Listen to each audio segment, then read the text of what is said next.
I guess I'm back with more Final Fantasy 16.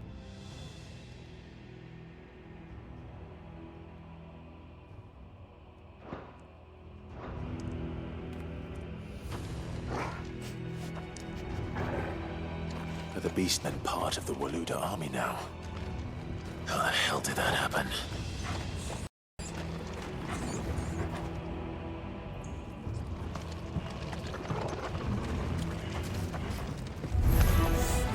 They've spotted us. We've been too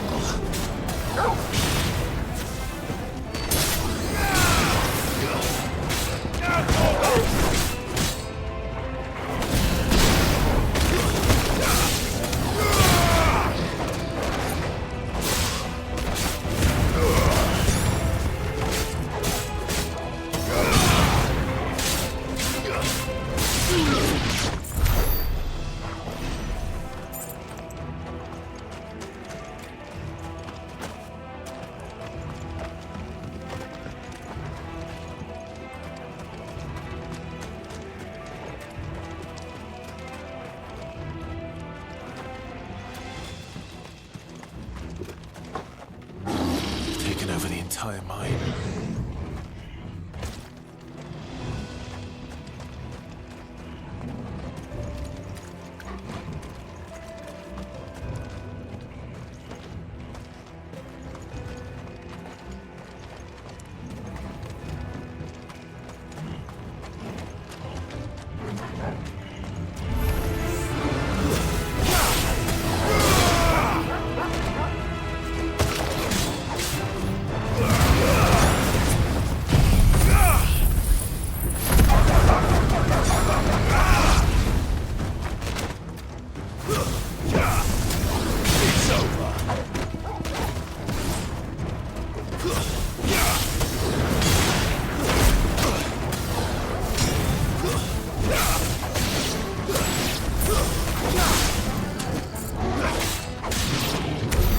So much for the men of the Rock.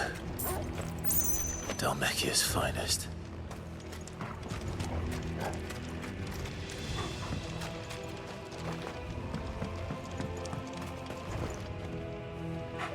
Oh no. Change brightness on this.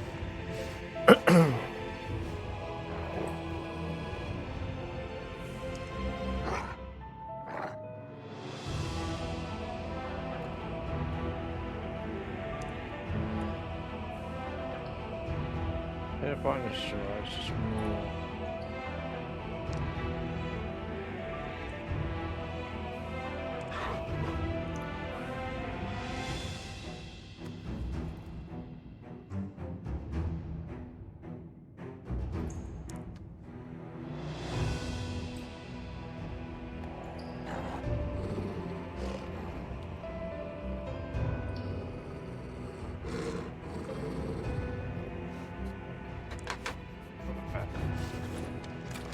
That matches where it's like on the stream level.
Animals. You should never have left Ash.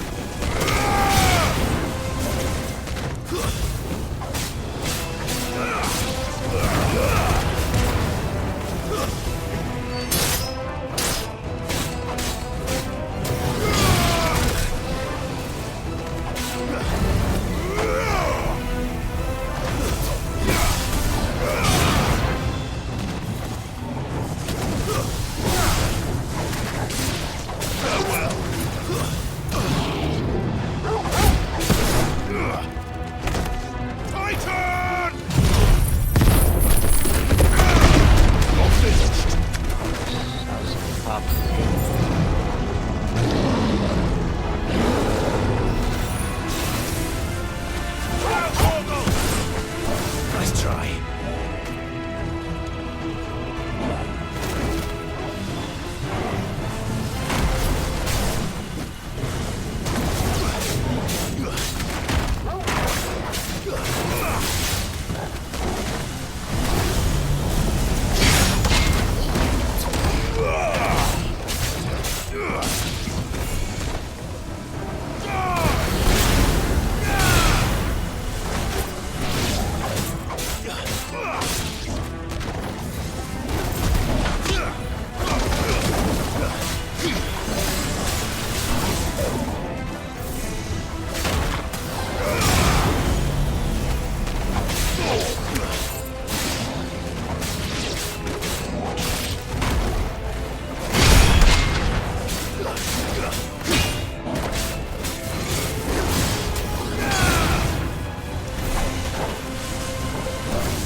Won't be going any further this way.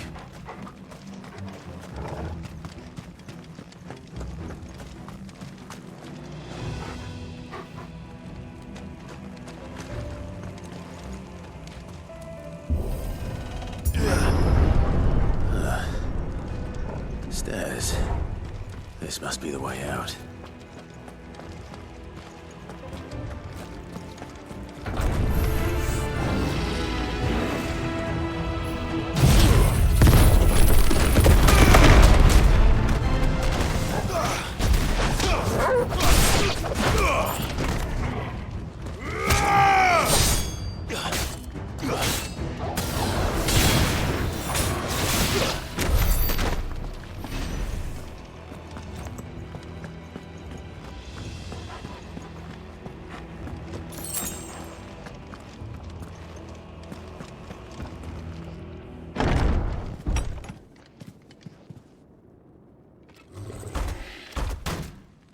Okay, good boy. I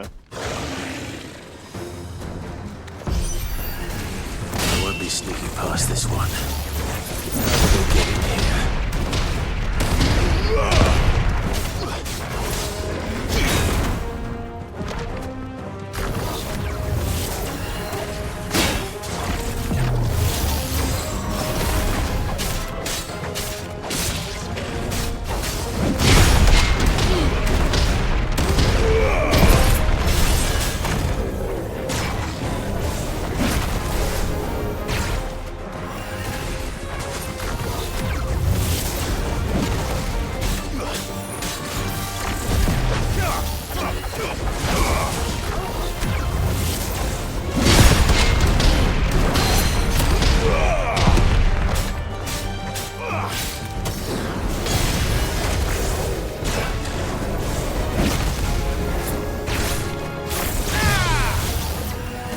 Too slow.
Alright.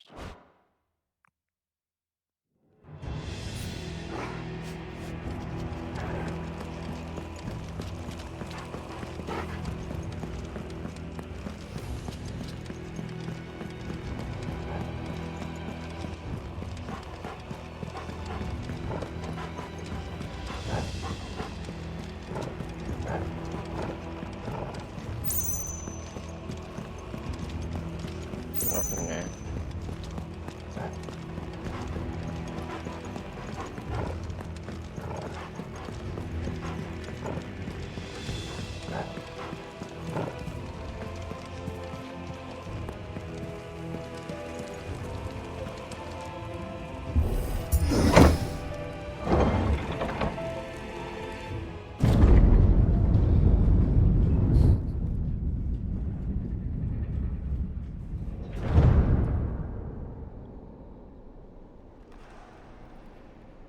By the flames.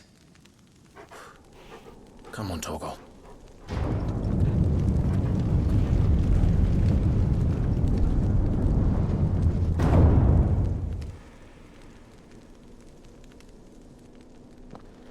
Kupka never did do things by halves.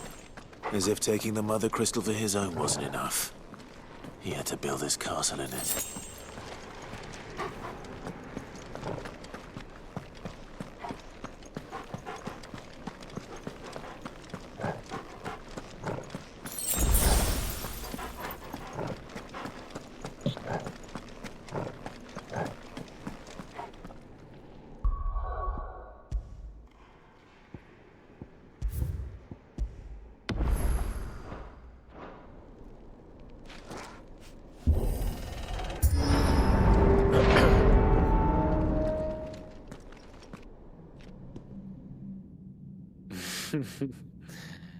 Let the trial begin.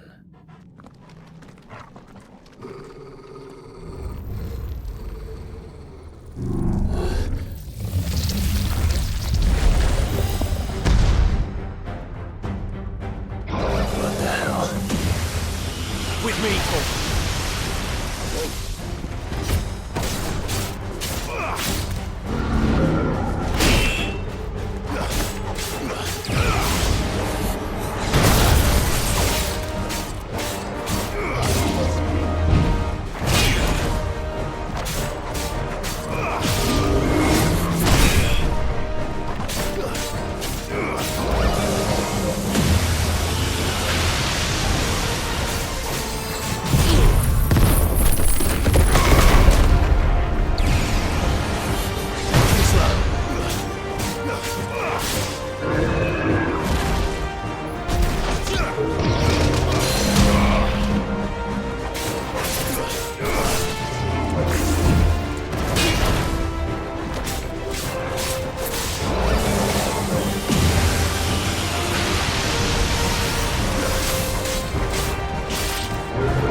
Seems we're expected.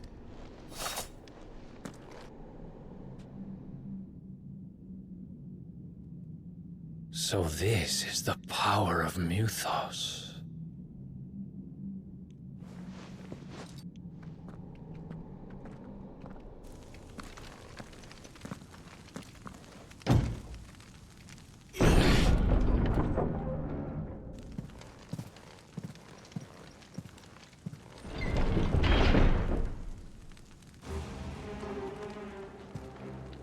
Did the orcs do this too? Pretty sure it's probably Titan done it.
More of them.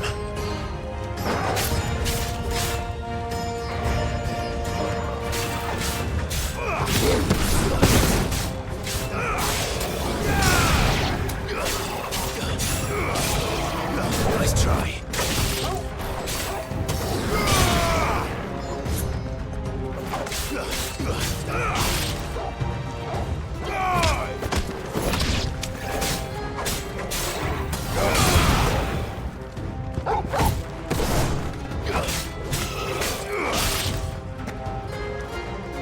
Stay down.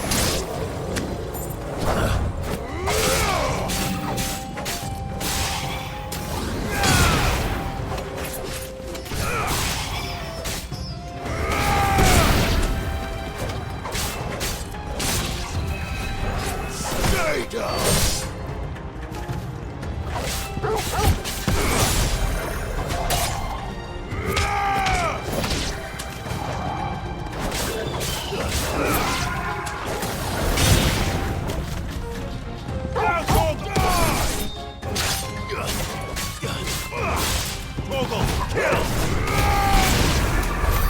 What the hell is going on?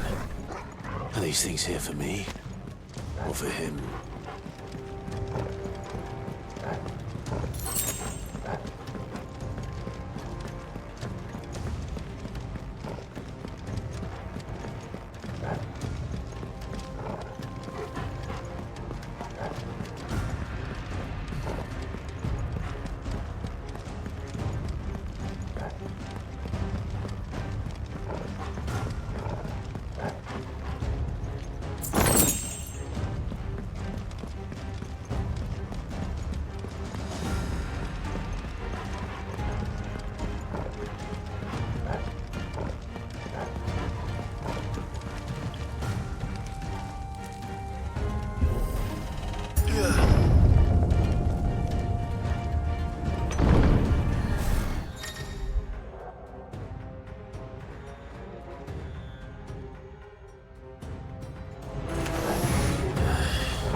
First orcs, now these nightmares.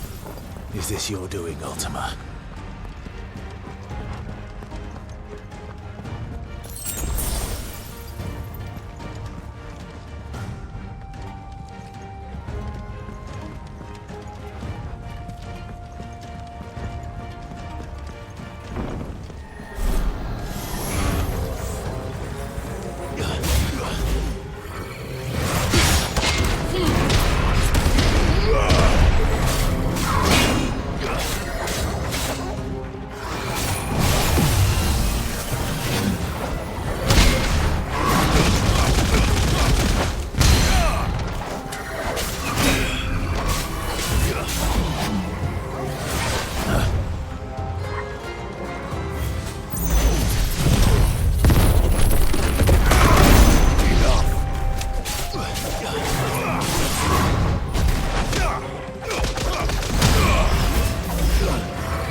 You've been busy, Kupka.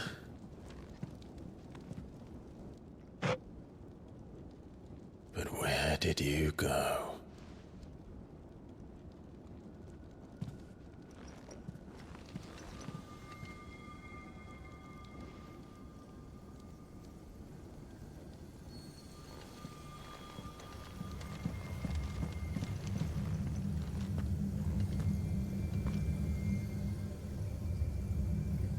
The heart.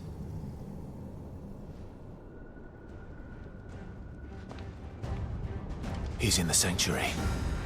I can feel it. Come on, Toggle.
Just what I needed.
That better be the last of them.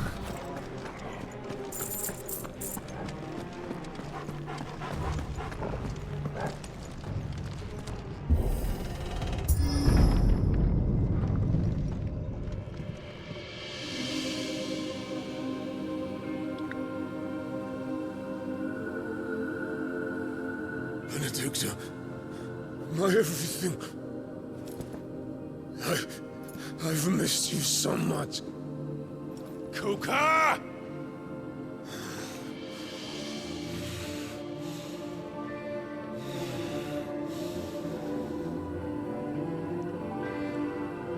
I swear to you, my love, That's not really her. we will never be parted again. What's wrong with him?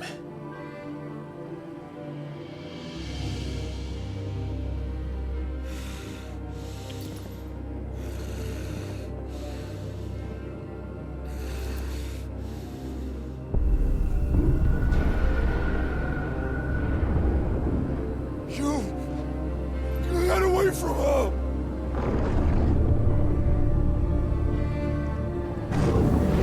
Benedicta!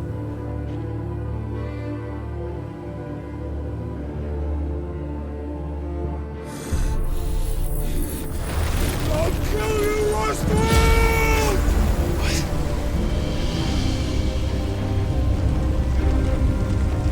So,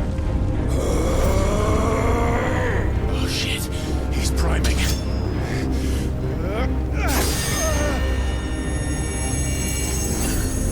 No, not now. they're in the priming as well.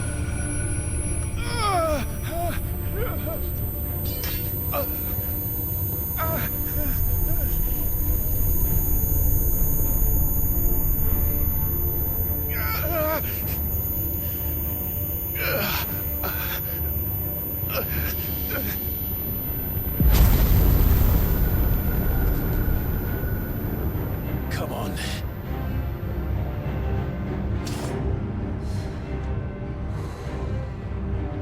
Find him. You've done this before. You can do it again. Let the flames burn within you. No. Let them burn without. Come to me, Ifrit!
But if you can do it, then so could I!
Let's give this a try. Not bad.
You're mine.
A lot of money.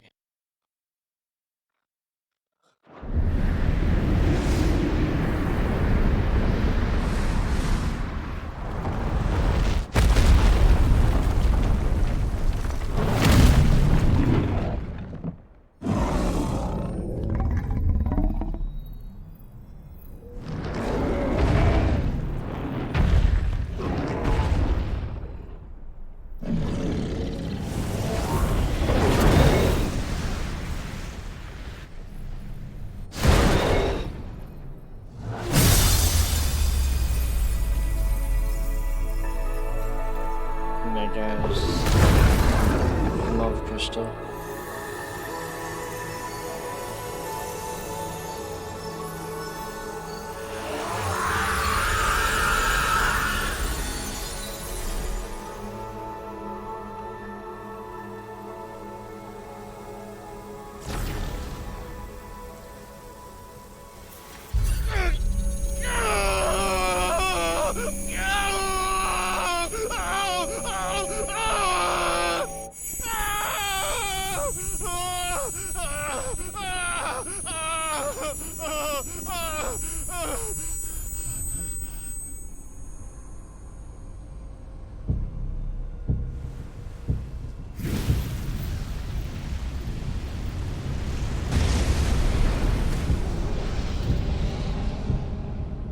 Is that you, Ultima?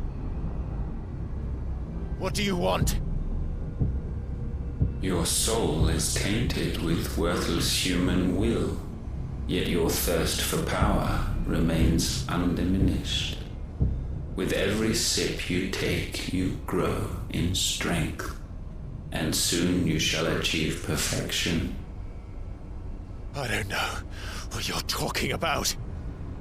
You will accept us, Mythos. It is inevitable. You were created for this purpose, and you shall serve it. Never!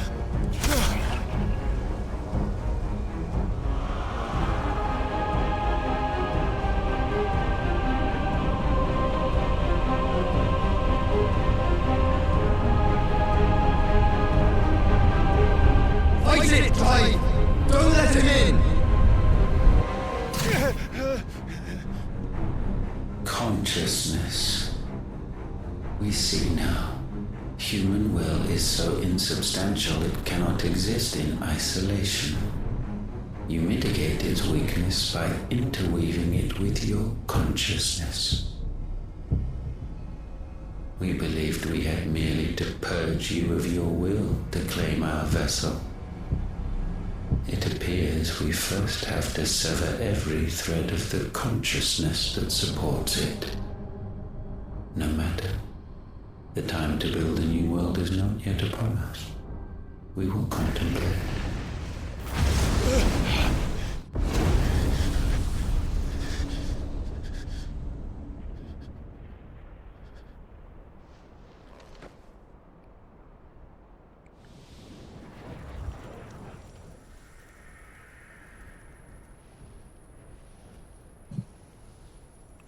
Joshua's there somewhere. Thank you, Joshua.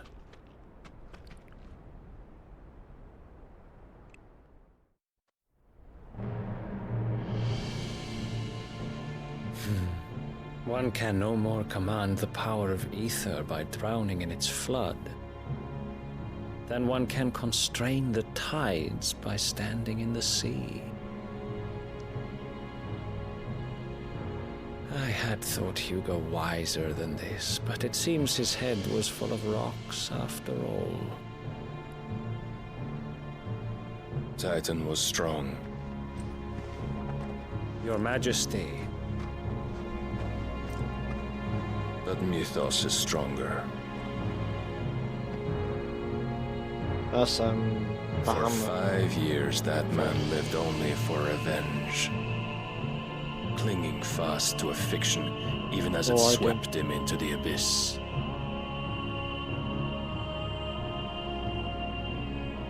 One cannot change one's nature through force of will alone. Only the Almighty can do that.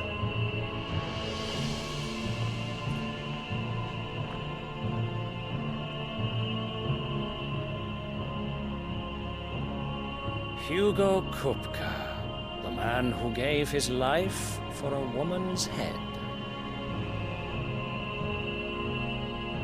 A fool like all the rest.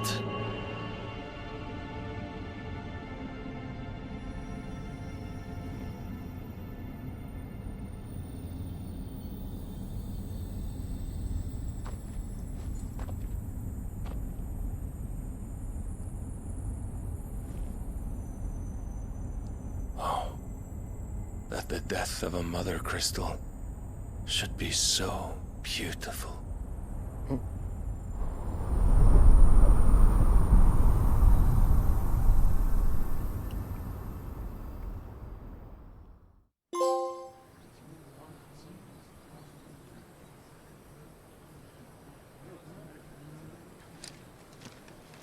Some medicine, my lord?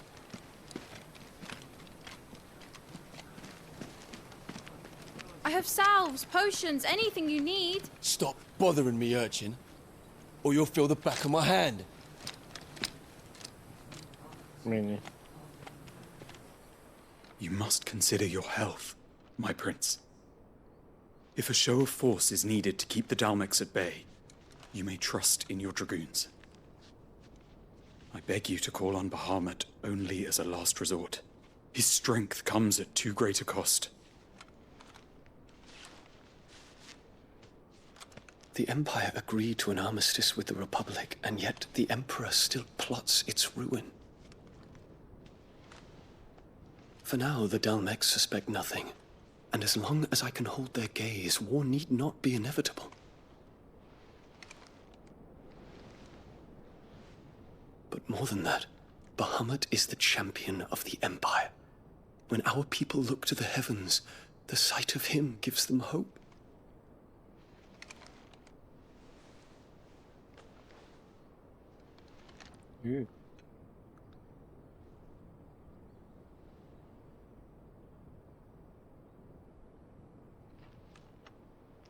Forgive me, Terence.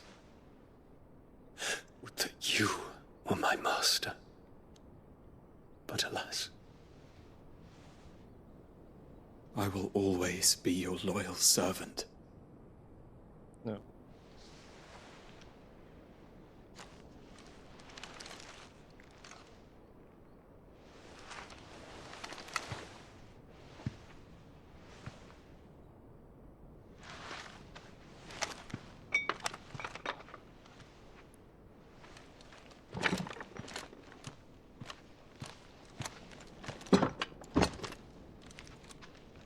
Should the Council's brazen maneuvering prompt the Republic to tear up their own treaty and launch a new assault, our soldiers would advance to meet them, cutting across the Central Isles, but not in time to prevent their forces from breaching the southern defenses and storming Twinside.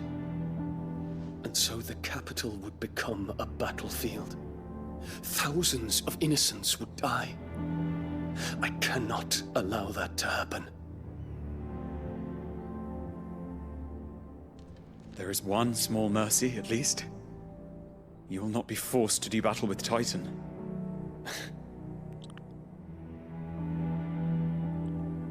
Would that I could avoid doing battle at all. 1,000 pardons, Your Highness. What is it?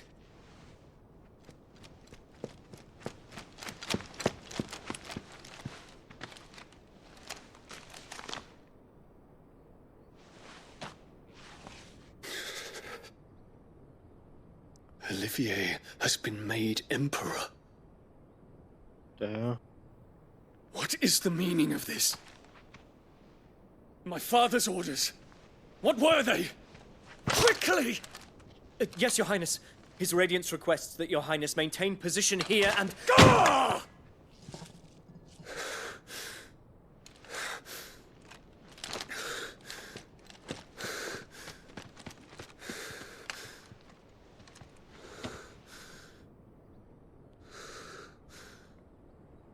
Terence, Yes, my prince. I must go to the palace. I'll ready your steed.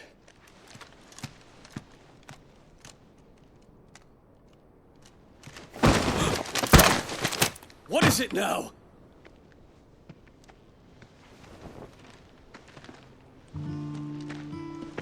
Forgive the intrusion, Your Highness. I know you. At ease. We stand in the presence of the Phoenix. You wouldn't want to get your fingers burned. I hope I'm not interrupting. Not at all. Though I admit, I did not expect such a distinguished guest. How many years has it been since the Remembrance ceremony? 20? I thought you long dead. Do I address a ghost? Many have told me that I look like one. But no. I'm alive. Just. Prince Dion of the House Lesage, I have a tale to tell you.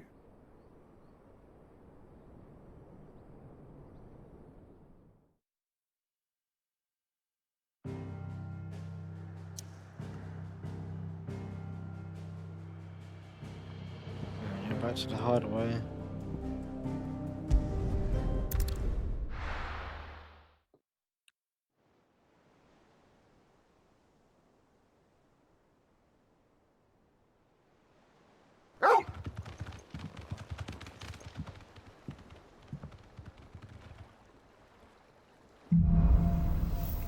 Oh, the shadow.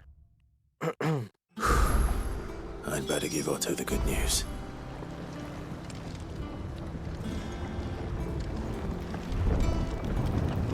Walkways need patching up.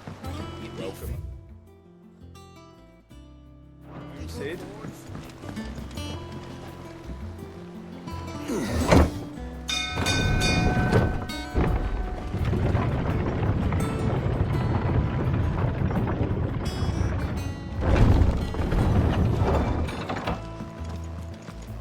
What became of Kupka?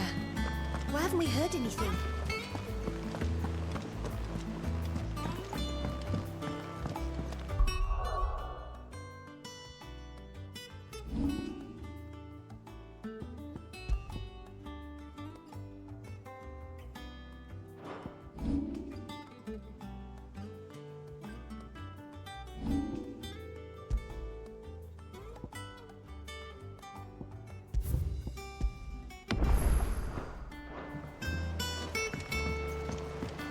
We're seeing troops amassing at every port.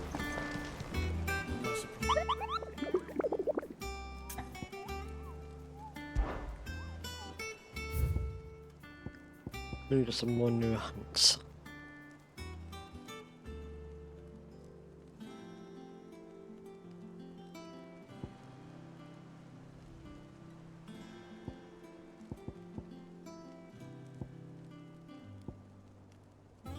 Where's that one?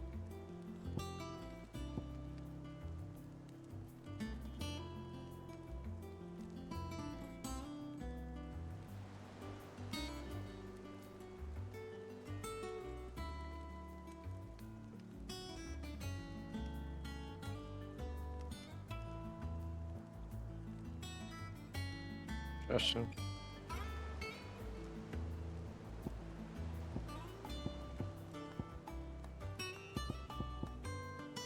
Oh, these ones are in Denmark here.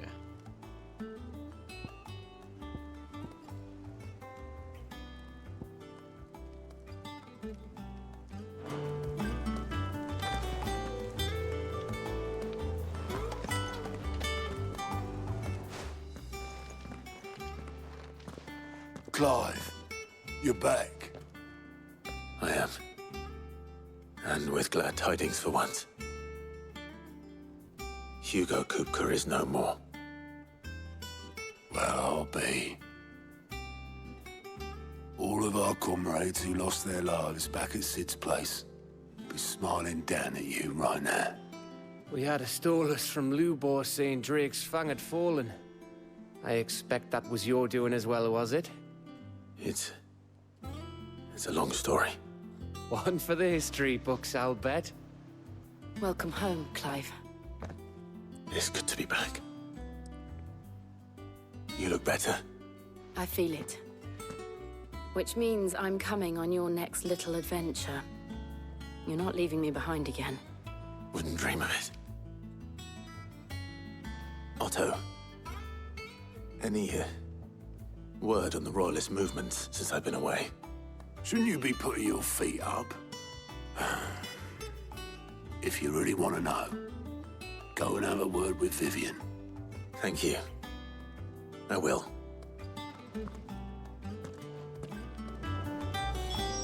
Okay. Let me just go over here. Oh, I wasn't expecting you back so... Okay, still need a few more. Best of luck out there, Sid. How may I help you today, Clive? All done?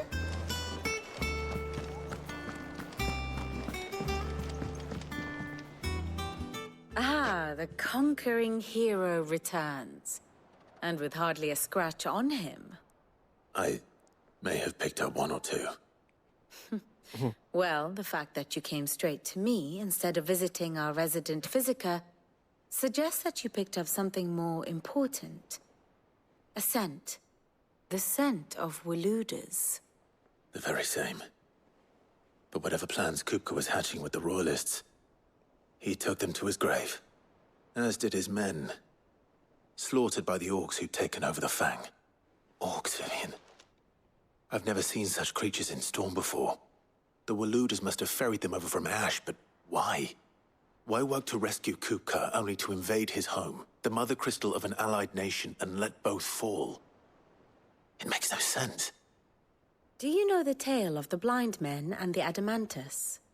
One can often be led astray by focusing too closely on individual details. One must instead see the bigger picture. And what bigger picture is there than my map?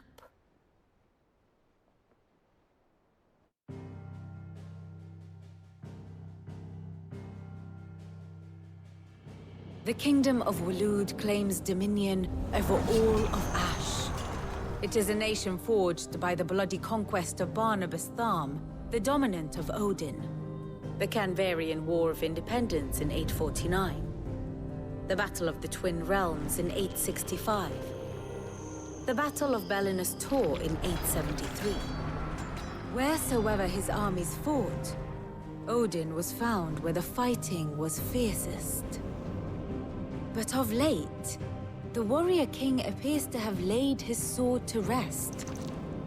Battle rages for control of the crystalline dominion.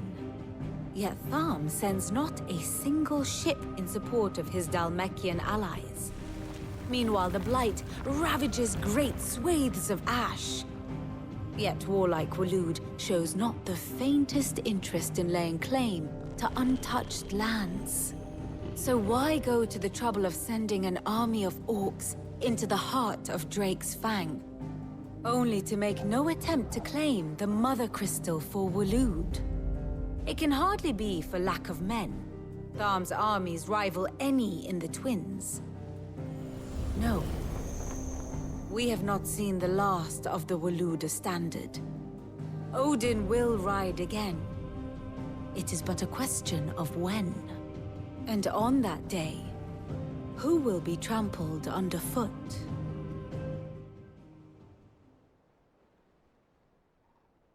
In summary, I know not to what end the Royalists betrayed Kupka. I know only that it is part of some broader scheme. A scheme tied to the ambitions of one man. King Barnabas. But there is no need to wallow in confusion. If one is to cure a sickness, one must first identify the symptoms. And your Lord Uncle has volunteered to do just that by keeping an eye on the Royalists' movements. He's really throwing himself into this. Indeed he is. Which means all that remains for us to do is await his reports. Well, not quite all in your case. The people of the Hideaway must hear the news. Justice has been done. Hugo Kupka is dead. The wounds he left that night are still raw, especially for those who lived with Sid the longest. Tell them that those wounds might finally begin to heal. Consider it the price of today's instruction. I've never known you to be sentimental. What can I say? I am only human. And we are, all of us, sentimental animals at heart. I suppose we are. Very well. I'll go and spread the word.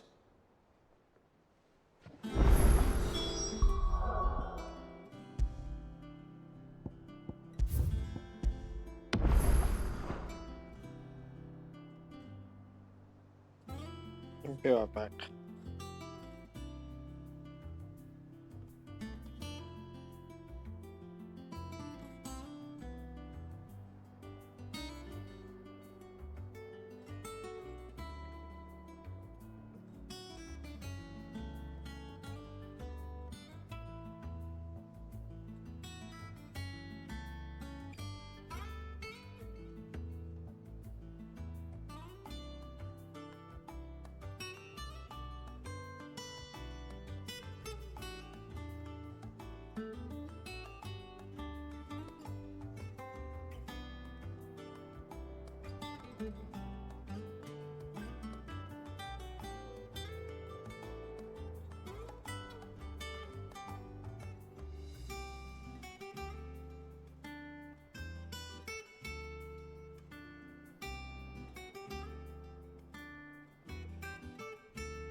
I'm back.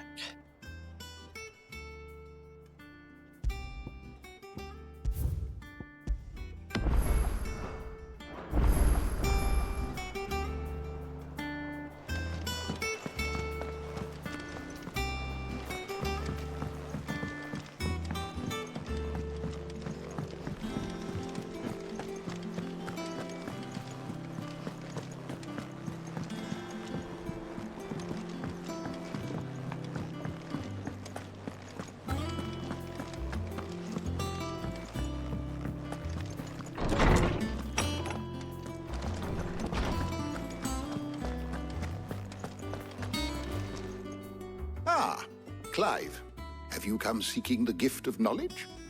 No. To share mine, actually. Hugo Kupka is dead. Oh my. Can it really be true? Look, he's crying. He is. The big baby. And with good reason, children. These are tears of joy. We must offer up a prayer to your parents that the heavens might weep with us. There shall be no lessons today, only thanksgiving and merrymaking. Go, put away your things. All right. Brilliant.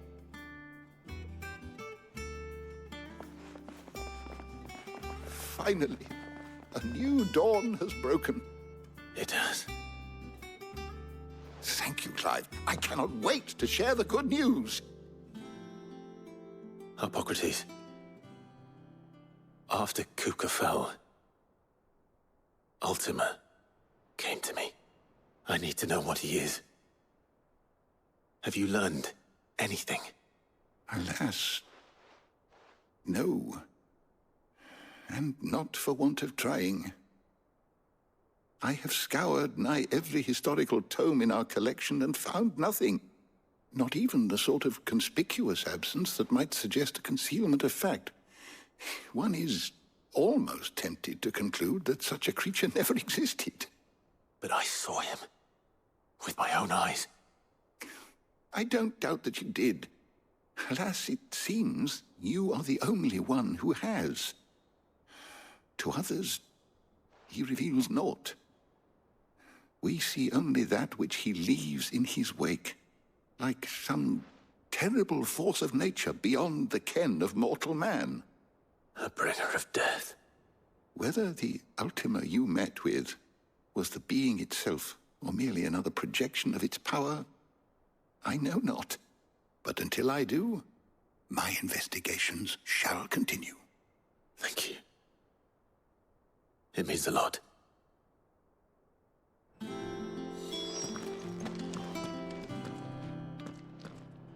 My knowledge is yours. I have compiled some new entries, if you would like to see them.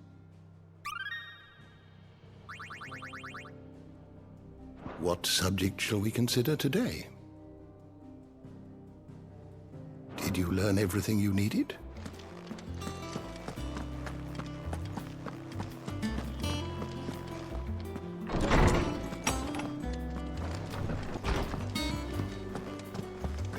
Thanks to Sid.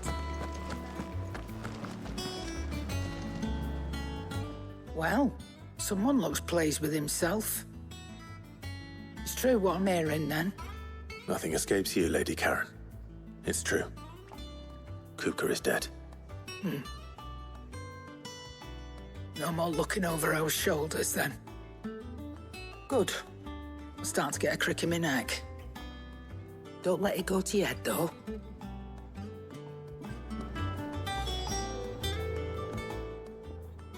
Well, don't just stand there gawping.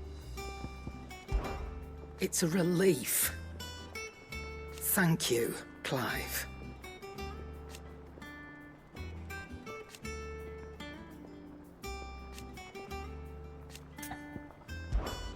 Going purse weighing you down?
It's rubbing me blind, you know.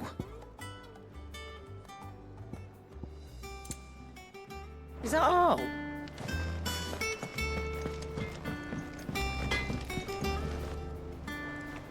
Blackthorn, do you have a moment? What is it? I'm busy. I wanted to tell you that Hugo Kupka is dead.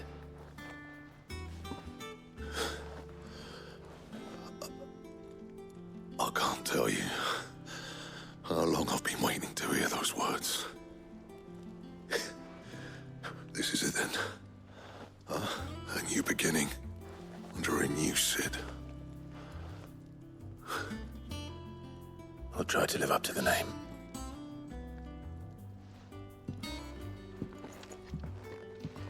Right. Let's see if Otto has anything else for me. Back, are ya? To a bloody riddance. Mine included. So, what'll it be?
That it?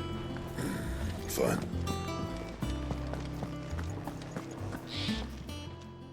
And what can I do for you? Go on, then.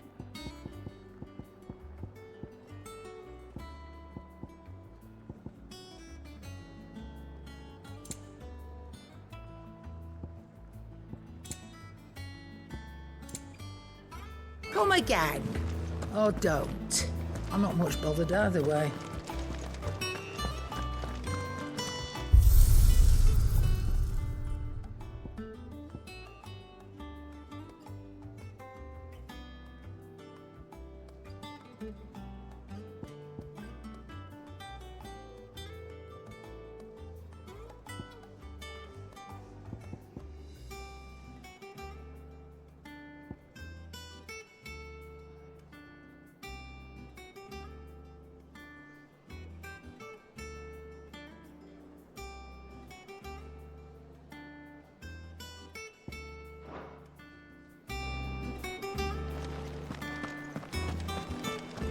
He cracked. Crystal too? You're joking.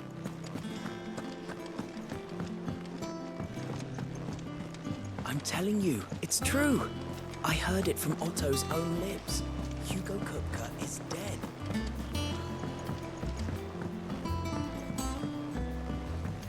We're seeing troops amassing at every border crossing. Well, no surprise. You barely sat down since you came home. Vivian got you running errands or something? Just spreading the word.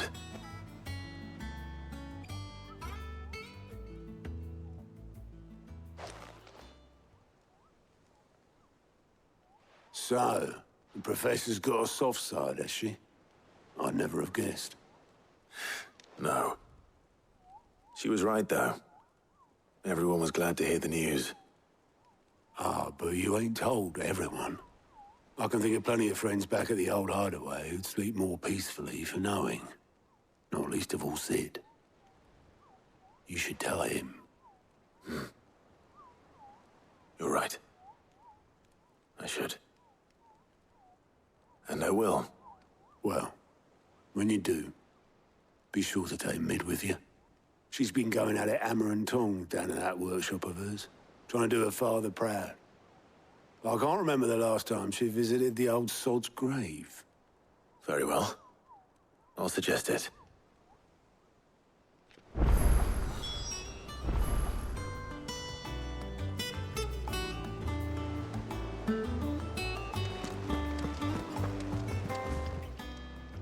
Fancy a look at the list, do you? It was luck, and luck. But now, thank you. Quick look.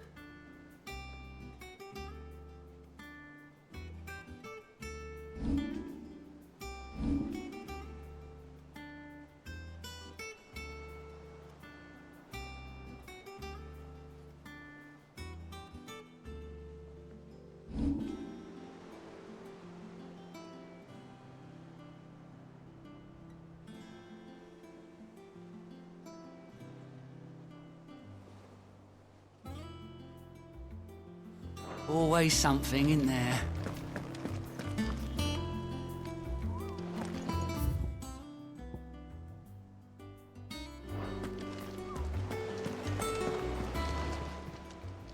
Clive. Here you go.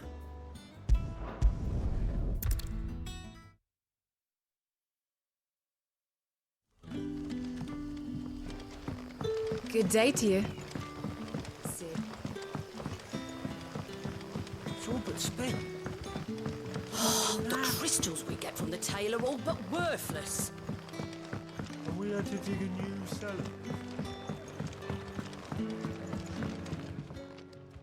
Ah, Clive.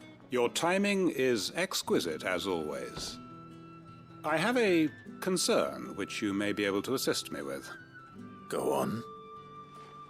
There are whisperings afoot of shadowy figures having been sighted outside the village. Rustlings in the undergrowth, suspicious noises. My people fear that they are being watched. It may be no more than a surfeit of nerves, understandable in the current climate, or it may be the prelude to something altogether more dangerous. Given what I hope you'll forgive me calling your nose for trouble, I wondered if you might investigate. Of course. Excellent. You might begin by speaking with the good citizens of Lostwing. Listen to their tales, and make what you will of them. All right. I will.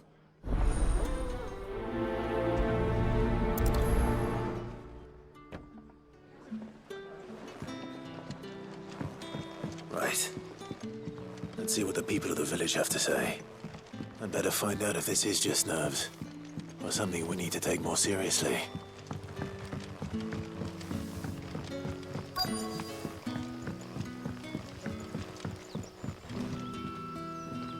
You all right, Sid? Something on your mind? There is, actually. Can I ask you something? Quentin tells me people have mentioned shadowy figures out in the woods. Have you noticed anything unusual? Oh, that. No, sorry, can't help you. I heard the rumours, mind, from the lads working over at the vineyard, but none of them has seen anything either. All right. Thanks anyway.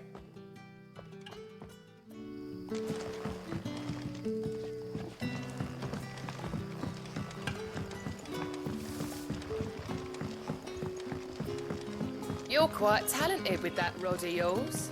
I've caught my share with it, as did my grandfather before me.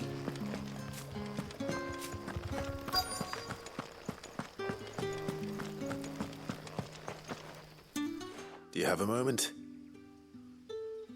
There's talk of suspicious figures in the woods.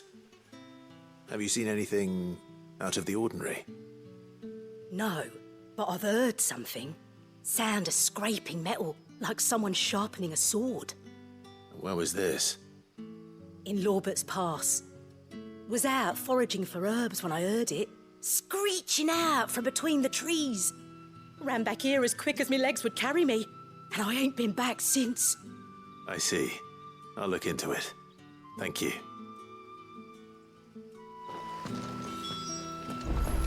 Seems Lorbert's Pass is our best bet then. What do you say, Torgal?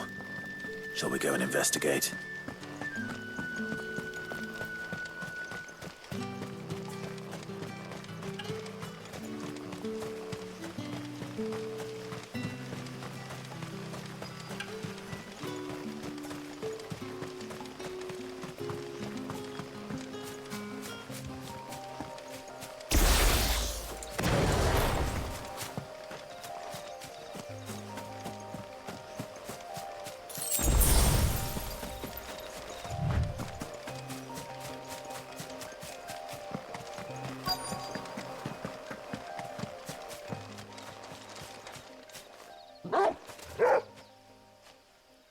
You there.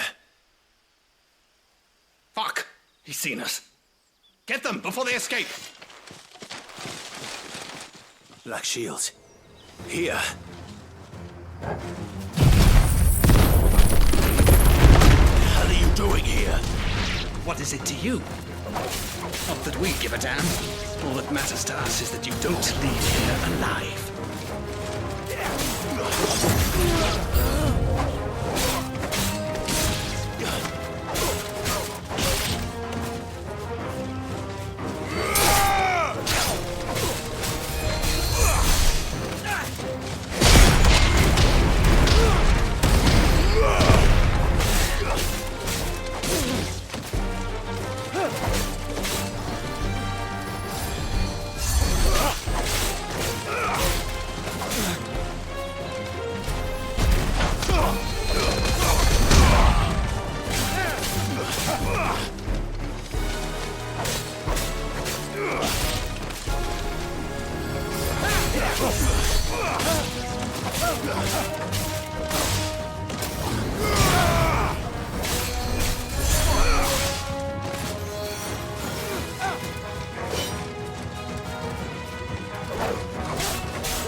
It's over.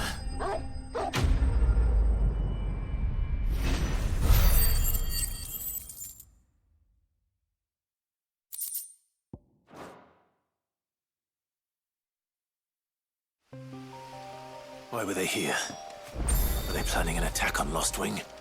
I need to warn Quentin.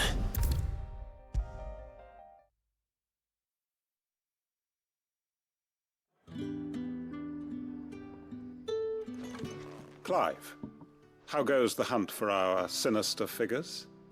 I found some black shields hiding near Lorbert's Pass. They're gone now. Black shields. The Empress's former bloodhounds. Though they serve another master now. One who means to root out and destroy both me and those I care for.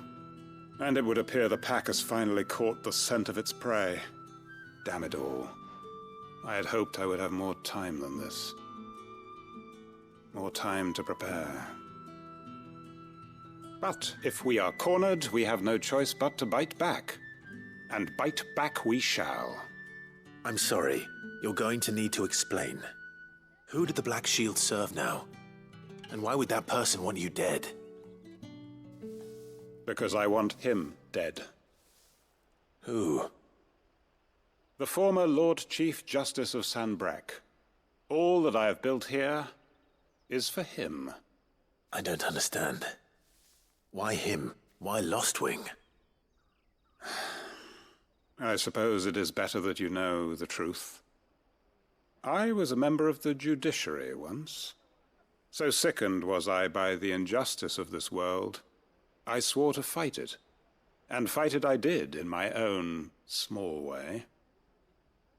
I saw more than a few corrupt officials condemned to the very cells into which they had thrown blameless innocents. Men to whom the law was but a scourge to turn against the powerless. And throughout, it was the Lord Chief Justice who backed me, who was my one true ally in the quest to see justice done. So what changed? I discovered that he hunted bearers for sport. I was a fool to think he shared my hatred of venality and vice. His support for me was no more than a facade, a means of ridding himself of his rivals, a mask to hide the rot beneath. I filed suit against him immediately. His response, however, was rather more visceral. He had my entire family slaughtered, and he faced no punishment whatsoever. I lost everything. My loved ones, my livelihood, my position, the faith I had once held that any modicum of justice might be achieved through the courts. So I set about enacting my own. I tracked down every soul who served him, and slit their throats myself. But the man himself proved an altogether more difficult target. With money and power come protection. And so I saw that I would need an army of my own. I came here to Lostwing and began recruiting like-minded individuals. And everyone here knows this is why you do what you do. Of course. They too have lost loved ones to the bearer hunts. Seen faultless friends sent to the gallows to spare the guilty. All under the watchful eye of the Lord Chief Justice. Our wounds are the same. And our cause is the same. We are comrades. And our revenge is already in motion. We know where he hides, how numerous and well-trained his guard. What we did not know until now, however, was that his plans may already be in motion too. Quentin. Our time is short. He may move against us at any moment, unless we move against him first. My friends and comrades, it begins. Make ready for war.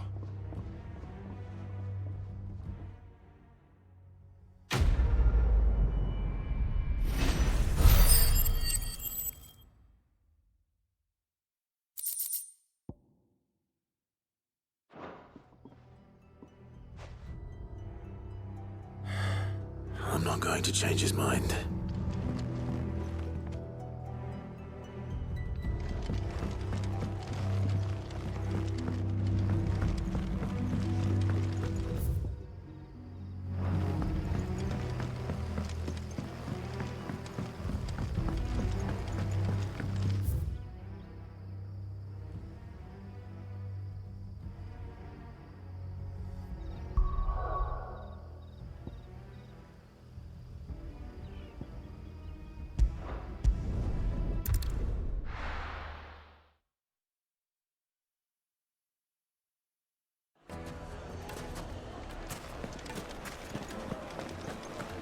My carpets The most fragrant herbs and Now there'll spices. be no one to from the man the breath of shop. twins, ambient. Gone, just like that. And without so much as a by your leave. What's the matter? It's my apprentice. He up and vanished while my back was turned.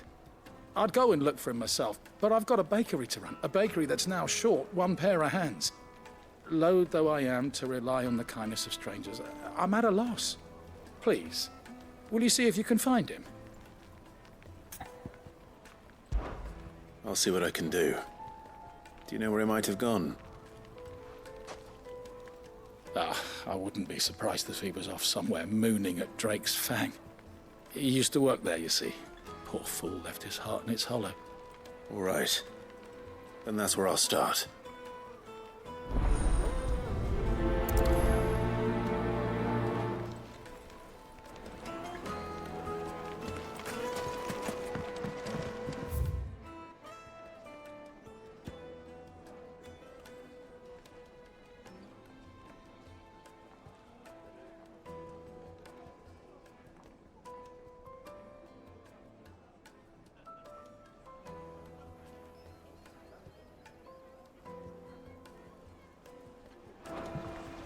Oh, where did all the men of the rock go?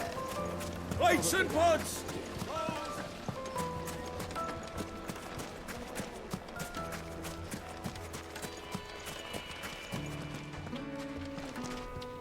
Are you looking for something in particular?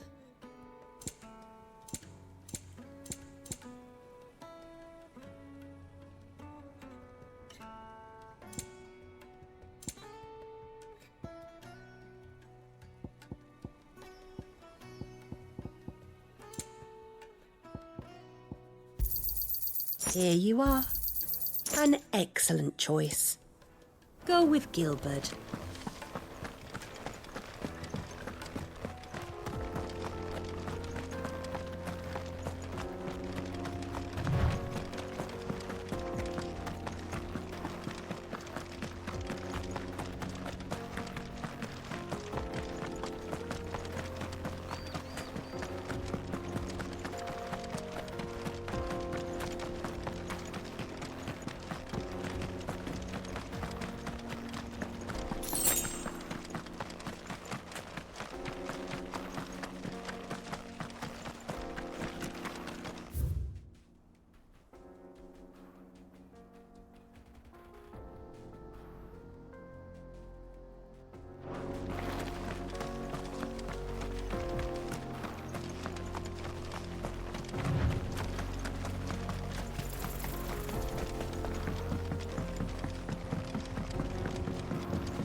Another crystal. Lines. It's all gone. Lord Kupka's castle too.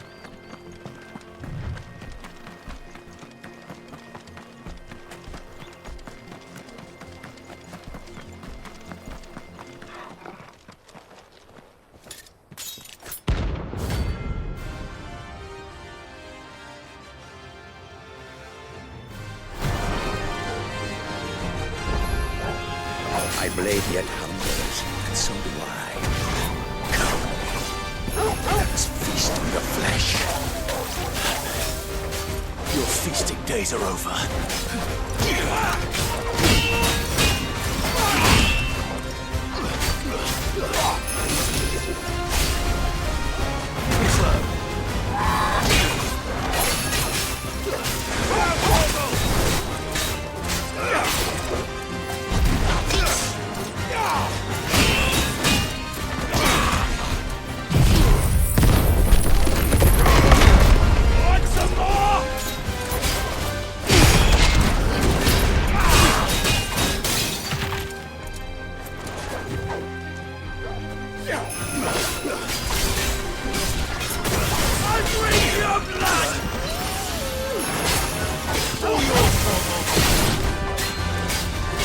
Snap you like a twig!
Those who kill for sport deserve no better.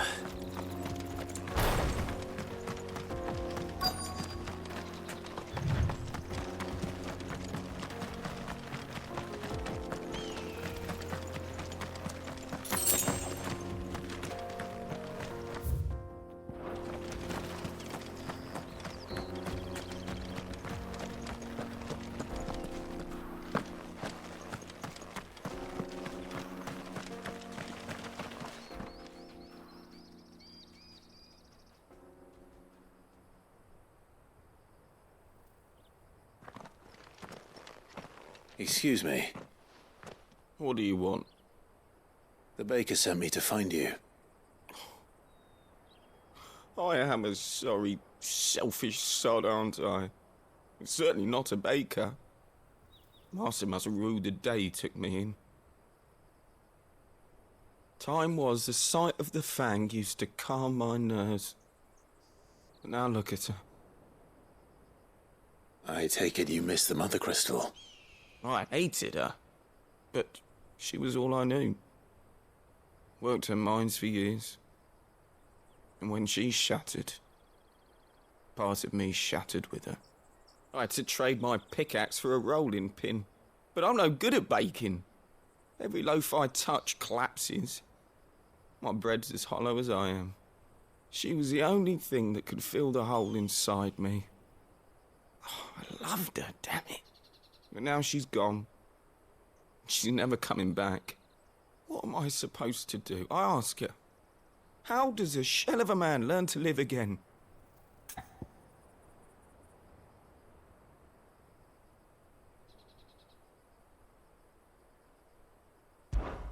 Perhaps you could express yourself in your work. If you miss the fang, maybe you could recapture it somehow. Recapture it? I'm a baker, not a... You know, you might just be right. What a fool I've been! I have to get back to the bakery right away. Thank you. Thank you, my friend. You've opened my eyes. Wait.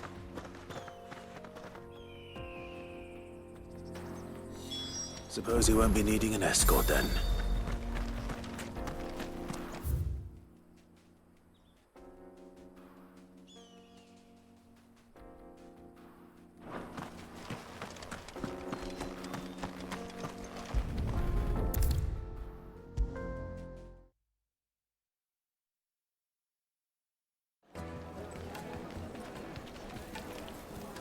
Ah, there you are. The man who lit a fire under my wayward apprentice. Though I worry you might have stoked the flames a little too high. He damn near ran me down trying to get to my oven. Master, it's ready. Behold the Drake's Balm. A truly unique creation. I dare say it is. Just look at it. A perfect likeness of the Fang herself. Her steepled peaks, her fulsome spurs, her inviting hollow. True, my loaves collapse more often than not, but what's the Fang without her crater? Why, no Fang at all. And look, inside. She's filled to bursting with a bounty of beautiful crystals. Salt crystals! Master, I have found my purpose. I must use my work here to preserve the memory of the Fang.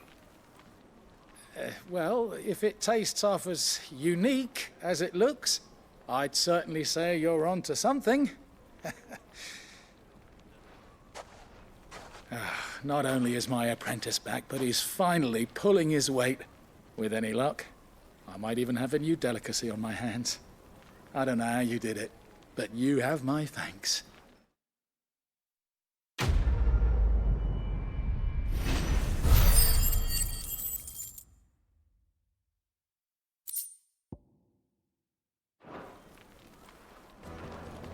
Take a sniff, good Now, sir. do You'll some- be dry.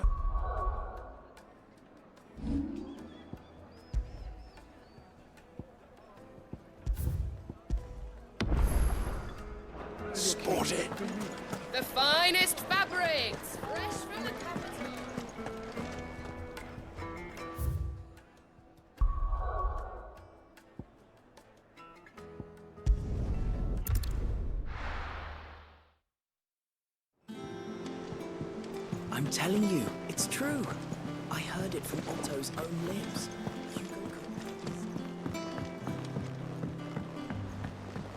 We're seeing troops amassing at every border. Unless...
The finest fabric! The most fragrant Now, herbs. Dusan, I know you're keen, but...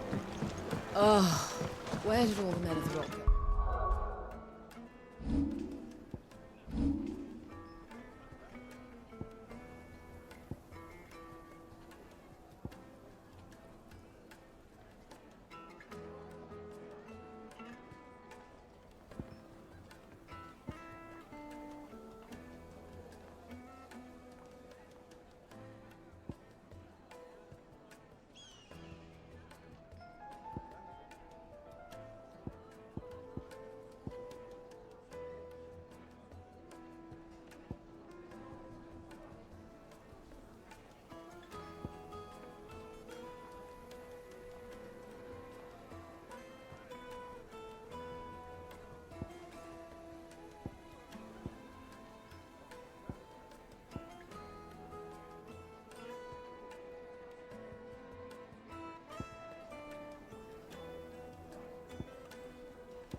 Probably ran out of gear. Made from the stoutest stoneware.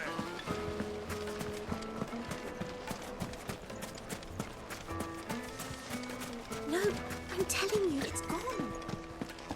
That can't be true.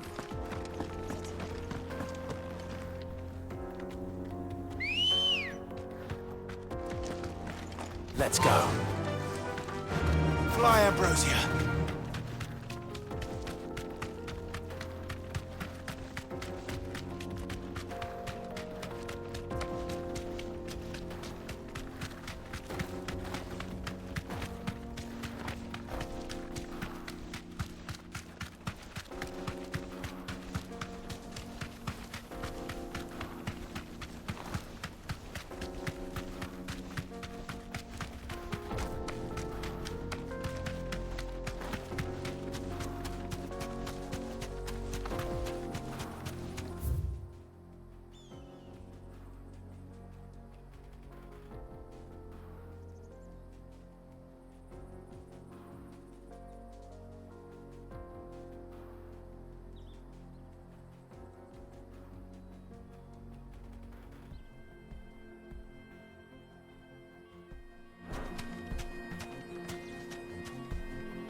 Straight home now. Don't get surrounded. Now, Torgal!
Playtime for the pack, is it? Let me introduce you to mine.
And then there was one.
That wasn't too bad, was it, Torgal?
won't be easy.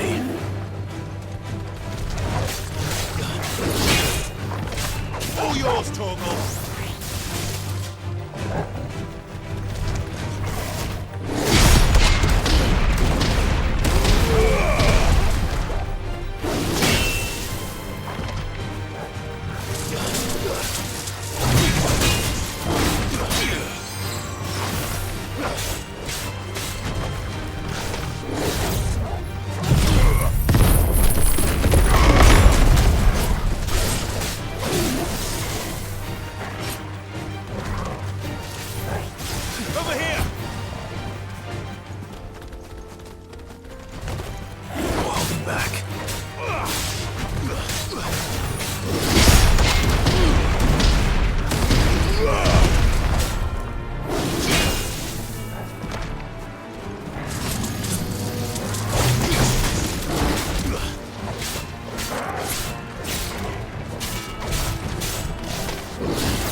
They don't look happy.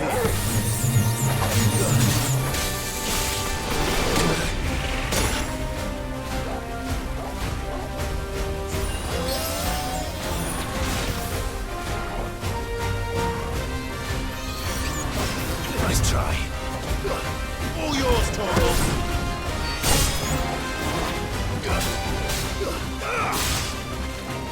Now, Torgal! Stay down! Torgal, kill!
Peace at last.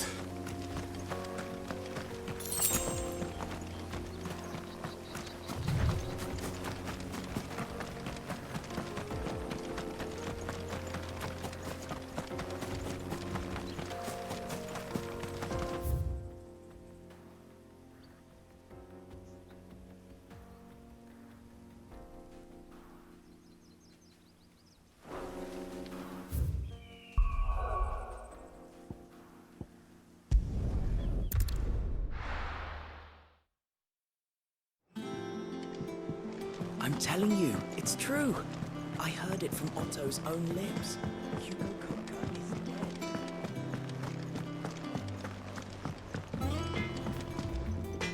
Clive? What's Sangfordian, dear?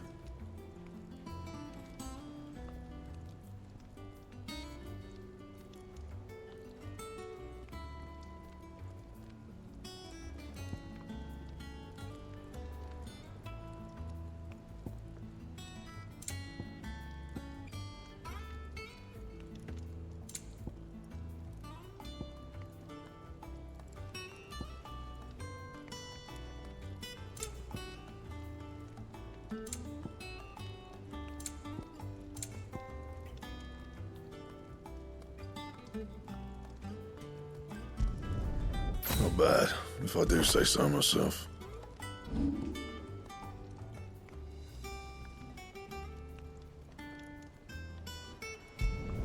Not my best work, but it'll do.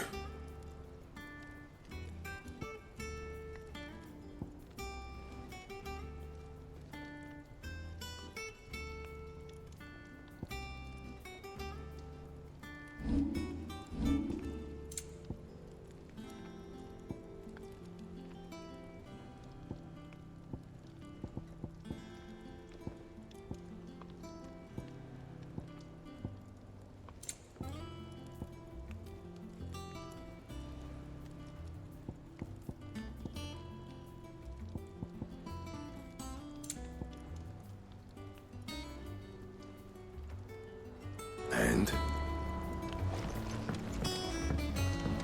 He cracked the crystal too? You're joking. It's no joke. Drake's fang is gone. There's nothing left of it.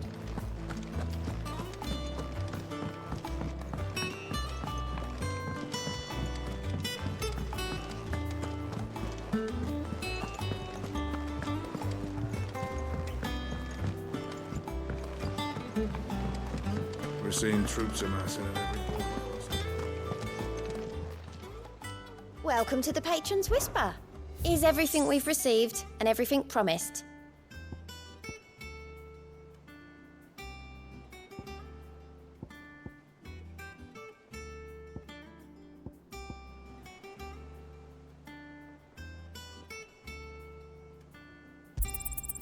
Here you are.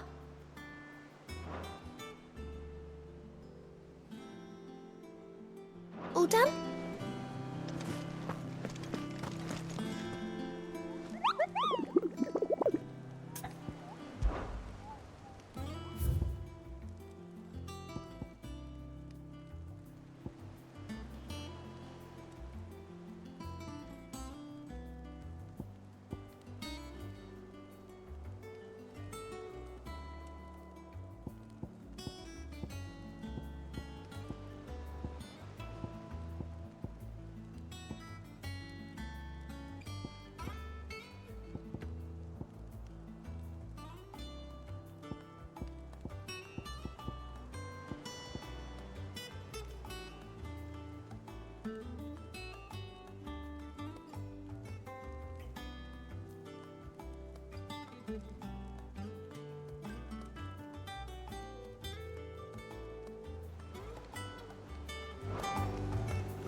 Don't come up with something soon. All right, Clive? What do you want? I'm going to visit Sid, and I thought you might like to come with me. Sorry, I'm too busy for all that right now. I've got to get this thermal displacement stack sorted. Thermal... Displacement stack. Here. And this is for... Only the fastest, finest ship the world has ever seen. The Enterprise. Me and my dad designed it together. Where other vessels rely on the fickle winds to drive them through the water, ours is fitted with mithril engines. And those things have got more push than a behemoth in a bad mood, and more heat than all the hells put together. Which is where the stack comes in. I may have already talked some tight-lipped shipwrights into putting the hull together for me in a little dockyard in Canva. But the stack's a bit more involved, so I'm building it here. Thing is, it's so involved that I'm running behind and it's starting to hold things up over at the shipyard. I'll come and see my dad, though, when I'm done. Whenever that is. Is there anything I can do to help? Good old Clive. I were hoping you'd say that. First things first, I need some parts meching. The stack will be made up of 3 major components. There's the plating, here, that channels hot vapors away from the engine. The helm over the top, that disperses all that heat into the air. And the shielding around the sides. That stops the rest of the ship from going up in flames. A full suit of armor, then? Probably best to take it one piece at a time. Then you'll need to start with the plating. Everything else fits onto it. I've got the designs and the list of materials here. Show these to Blackthorn. He'll know what to do. I can't make head nor tail of them. Luckily, you don't need to.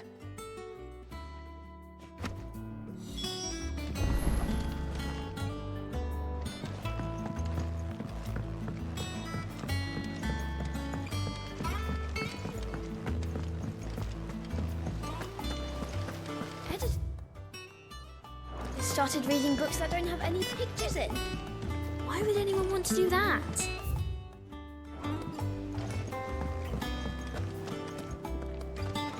Mid hasn't been her usual self.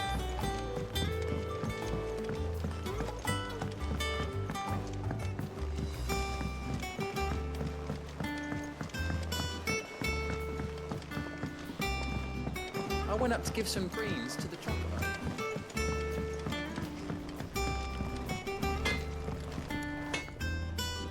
Blackthorn, can I ask a favor? Hell with it. It's for Mid. This my last chance to say I'm otherwise engaged. Spare myself the arseache. Go on then. What is it this time? She said you would know. Here.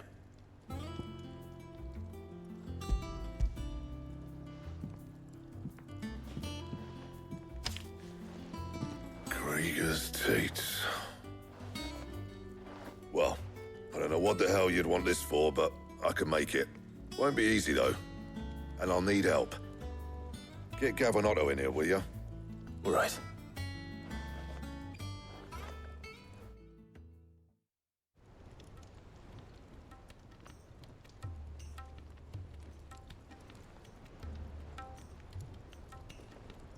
So Mid's roped us all in here again, has she? Typical. Still, if that's what it takes to get her to visit Sid's grave, I'll do what I can. And, what is it we need to do, exactly? Take a look at this. It's this plating. The usual sword-grade steel won't work. We need something that can get very hot, very fast, and still keep its shape. That means an alloy. Something that won't break or buckle at the temperatures she's talking about. Which is where you lot come in. I need materials, and I've got my work cut out already. You'll have to fetch them. Now, there's a special kind of sand I'm after that you can only find out in the Velcroy. Stardust, they call it. As for the rest of the stuff, my usual supply should have it in stock. It just needs buying and bringing back here. Well, we'll get it done quicker if we split up. One of us should probably give you an hand collecting the sand. And the other can go and get the rest from this supplier. Right then. Well, make your minds up who's going where, we can get this over with.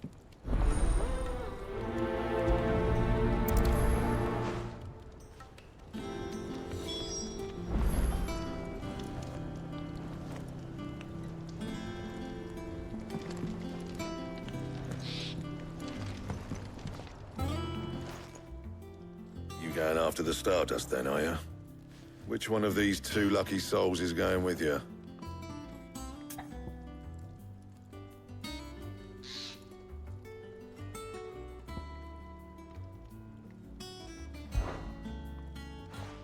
Gav, you're with me. All right, then. So, where do we find this Stardust stuff? There's a river that runs through the southern reaches of the Velcroy. It's the black sand that washes up on its banks that you're after. Southern reaches of the Velcroy, eh? That's down past Allamil. I'll go and scout the place out. See about hiring us a wagon to bring the stuff back to. All right. I'll meet you by the river. While you're off having a paddle, I'll pick up the rest of the stuff from Blackthorn's supplier. Take care. You two, eh? Don't go letting them fleece ya. Fleece me? I'd like to see him try. In your own time.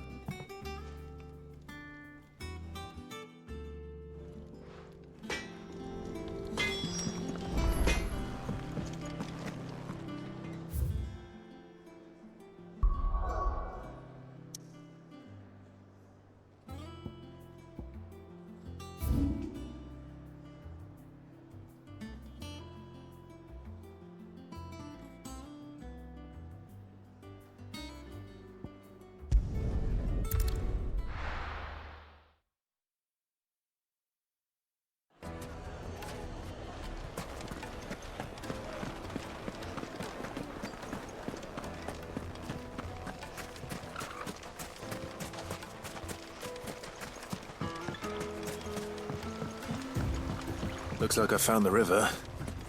Now where's Gav?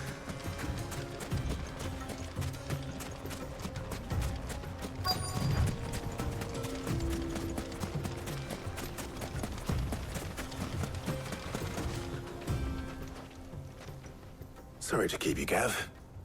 Better late than never. I've had a quick scout about, and I reckon round here's our best bet if we want to grab as much of this Stardust stuff as we can. Don't know what Blackthorn's planning to do with it, though. I asked over in Dalamil, and they seem to think it was worthless. But if Stardust is what Blackthorn wants, Stardust is what he'll get. There's plenty of the stuff lying about, just begging to be bagged. Then let's get bagging, shall we? We shall. Race ya.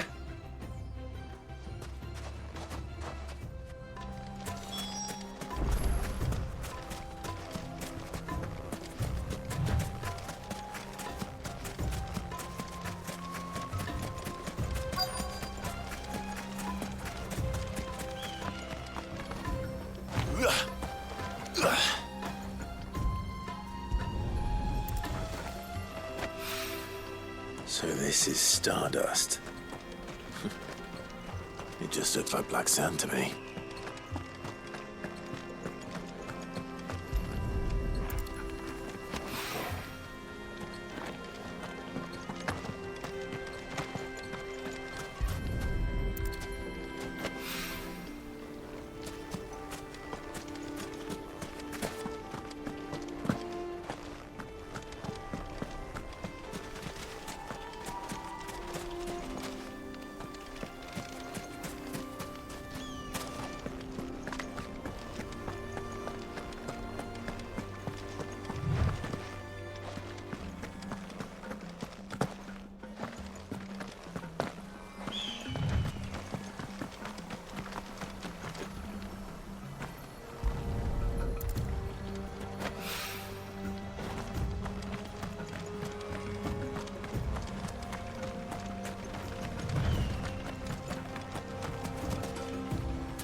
That should be enough for now.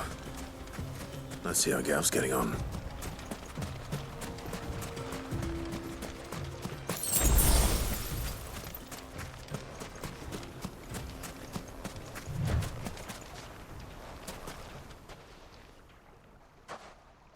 You finished?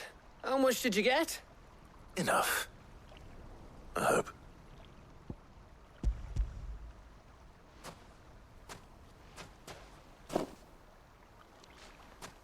Oh, you win. That might even be enough for old Blackthorn. Hey, before we go, do you mind if we have a chat?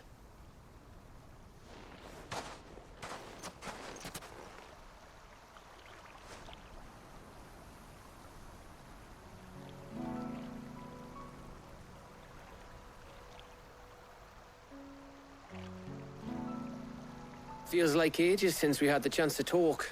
You know, man to man like. It does, doesn't it? Back when you first took Sid's name, we were talking all the time. Working out what to do in that.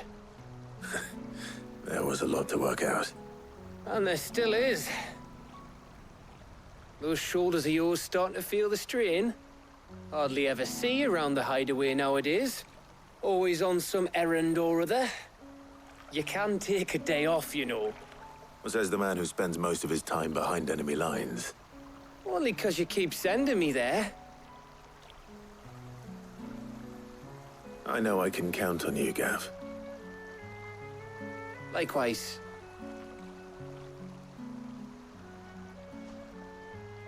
So you keep sending me wherever you need to, and I'll keep going.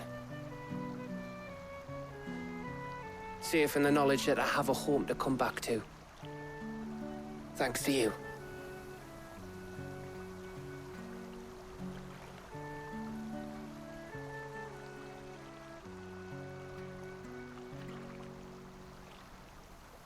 No.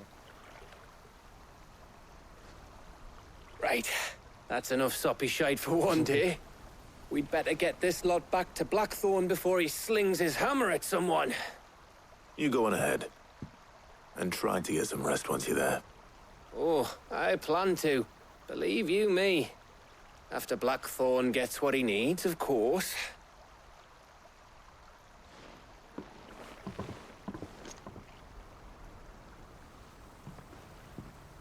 Right. Ready to go home, boy?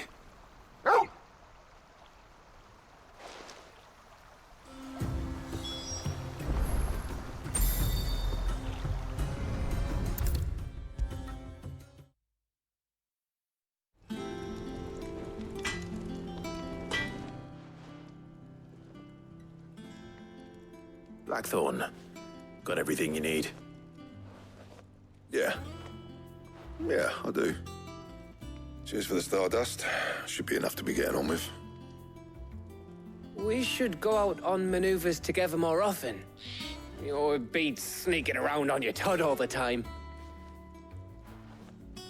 I'll make a start on putting this thermal plating together then. It'll take some time, mind. So if you've got other things to be getting on with, I could do without you breathing down my neck. Thank you, Blackthorn. I'll let Mid know construction's underway.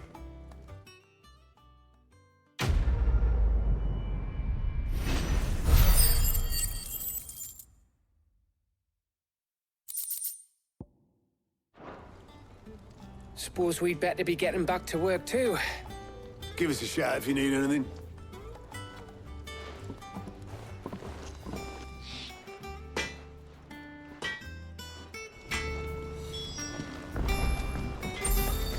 He cracked the crystal too. If I don't come up with something soon. You'll be pleased to hear that Blackthorn's started work on the plating. Excellent. 1 down, 2 to go. So, what's next? The helm, of course. For this, we'll be repurposing fallen scrap. Salvage from the ruins? I thought that material was all but impossible to work. Ah, but we don't have to. I'm sorry. Just so happens there's one particular ruin that's broken into exactly the right shape and size pieces for what we need. What's the name back there? I'll give you all the details. What's her name? Right.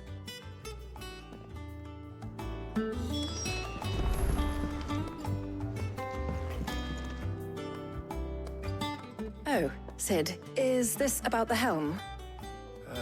Yes. Mid said I should speak with you. I'll show you the plans then.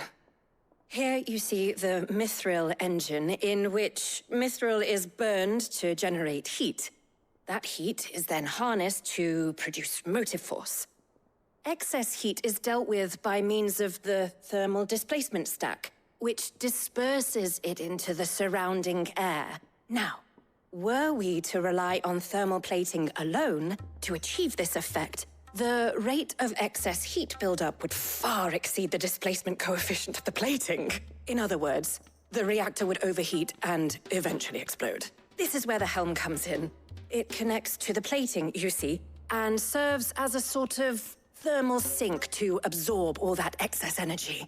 Our experiments have shown that fallen ceramics are remarkably thermophilic. They can withstand and absorb levels of heat far above anything we are able to make today. And not only that, they're also waterproof and immune to rust, making them the perfect material for our protective hood. Why, if sea or rainwater were to enter the reactor proper, it would vaporize instantly. The forces produced would tear the ship from stern to... You can stop there. I understand. Mid said we might be able to use parts of a fallen ruin. Where would I find it? Ah, yes. It's in Lorbert's Pass, near Lostwing. The thing is, well, I probably should have arranged to have the pieces we need brought here sooner. You see, a certain unwanted visitor has taken up residence there. It's no longer a matter of just walking in and taking them. It's, going to be considerably more dangerous than that. I see. Then I suppose I'd better deal with this unwanted visitor for you. Would that help? Oh, very much. Thank you, Sid. I'll gather my team and head there right away. We'll meet you outside the ruins.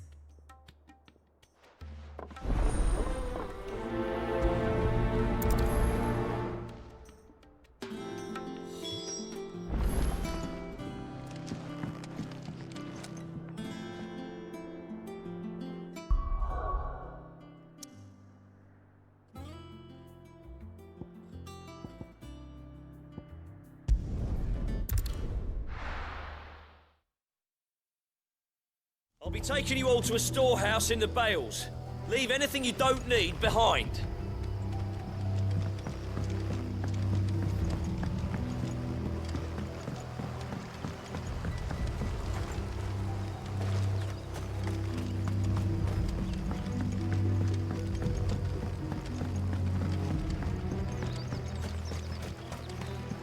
If you're ready, we leave at once.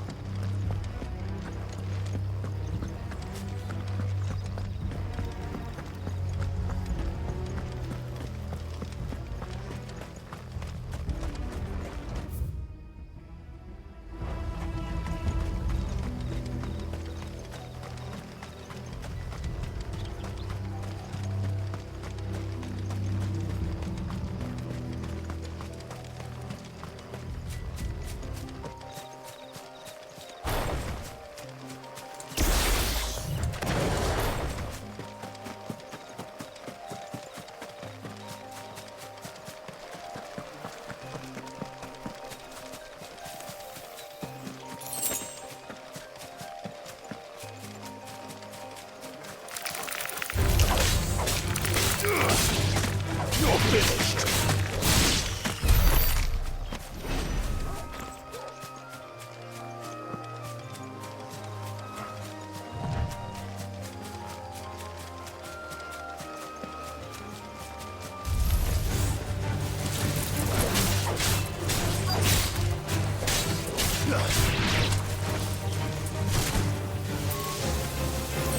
Vogel, kill!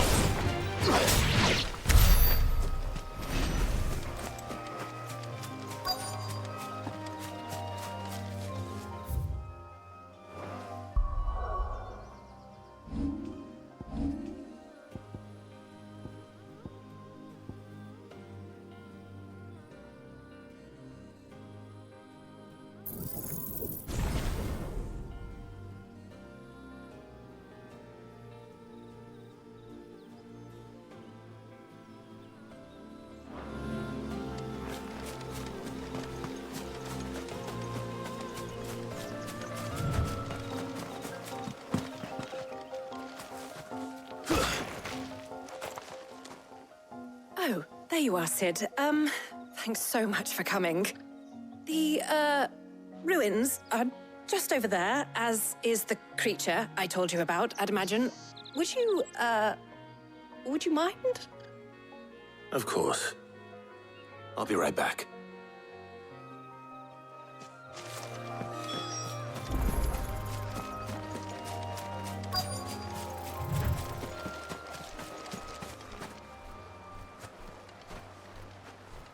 Anybody home?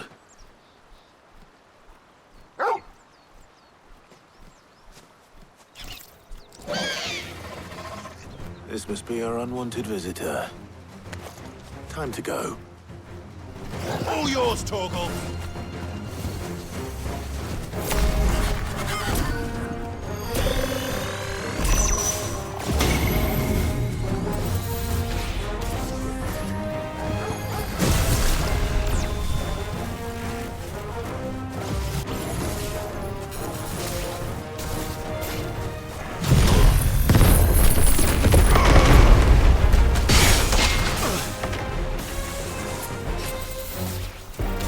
Yeah.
All yours, Torgal!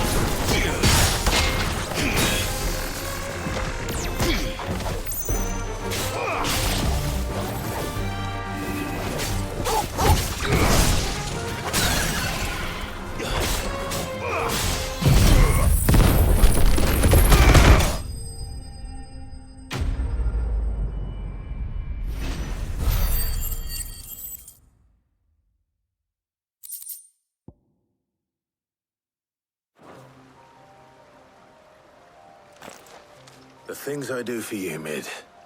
Sid! Oh, thank goodness you're safe.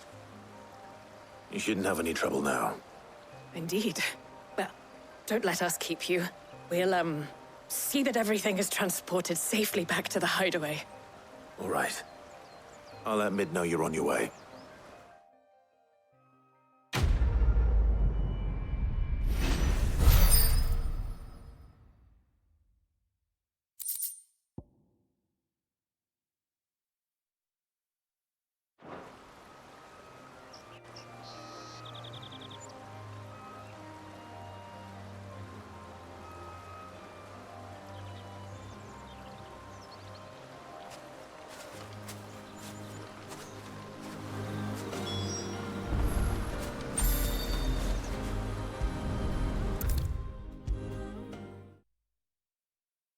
If I don't come up with something soon. Mid. Helena has recovered the material for the helm. She'll be along shortly. Excellent.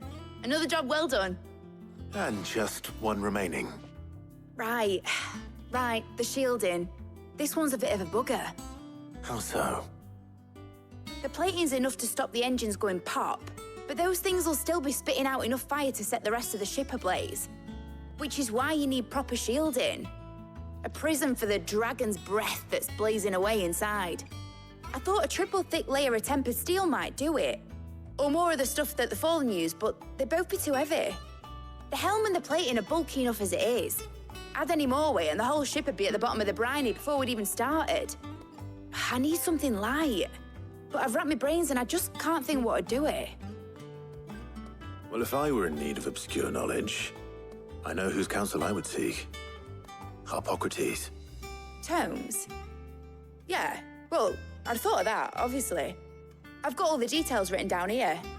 Can you take this to him, see what he makes of it? Right away.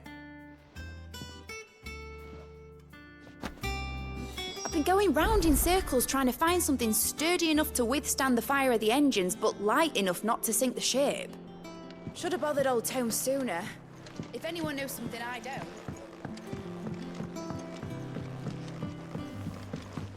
I think Mid might need to... Editors started reading books that don't have any pictures in. Mid hasn't been,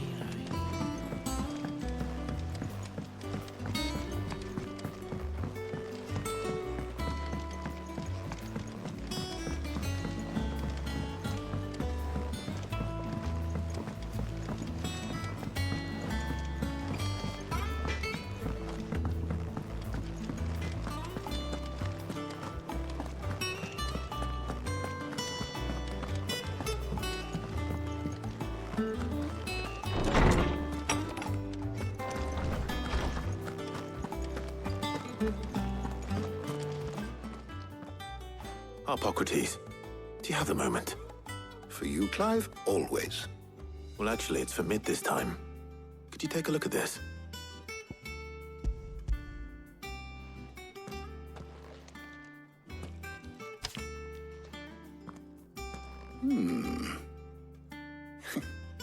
Shielding for a mithril engine.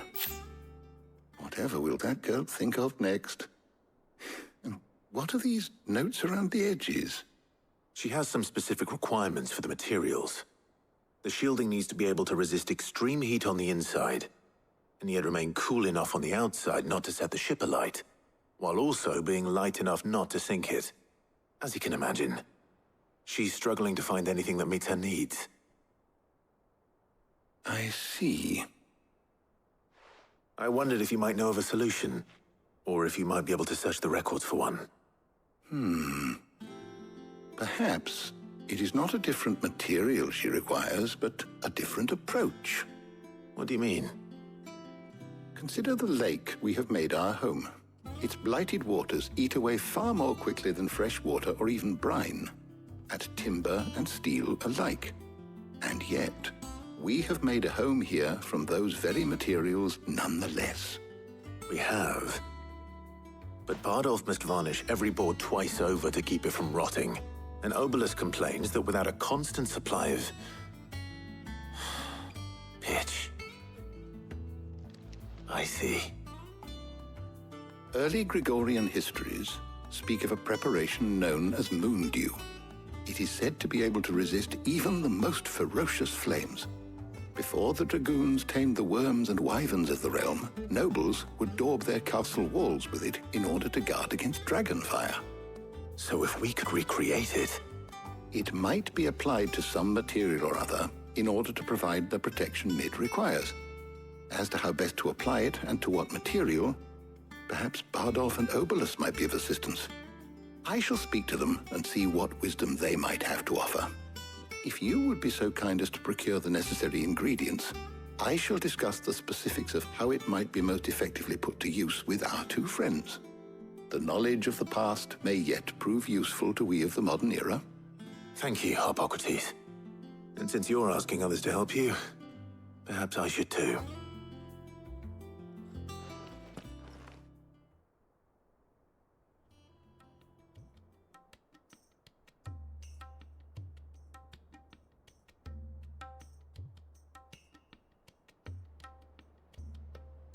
So you need a hand, do you?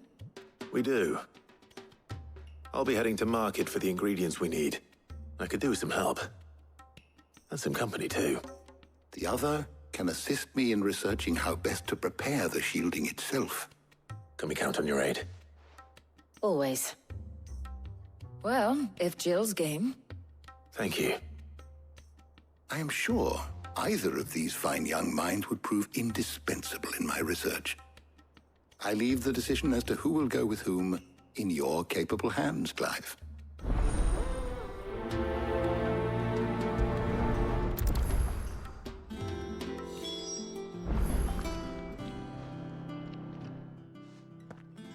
So, Clive, have you made your decision? Who will accompany you on your little excursion? Take your time. It doesn't do to rush such things.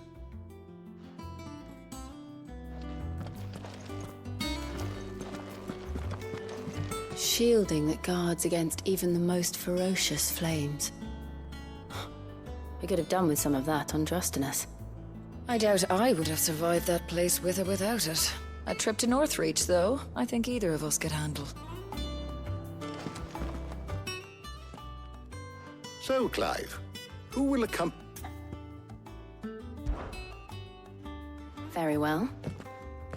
So then, what do we need to find? I have taken the liberty of preparing a list. Here. White chocobo eggs. Pepio nuts. Are you sure this list is right? Everything on here seems very edible. I would have thought the ingredients would be a little more exotic. Though these items may seem mundane, they have potent effects that are rarely exploited, effects for which they were once highly prized. So much so, in fact, that they were harvested almost to extinction, hence moon dews having fallen from favor. Now, of course, they can be obtained with ease. You should be able to find everything you need at the market in Northreach. Is that so? I've been meaning to visit Northreach anyway. I'll set out now. Join me there when you're ready. I will. Until then. You two enjoy yourselves. You too, Talia.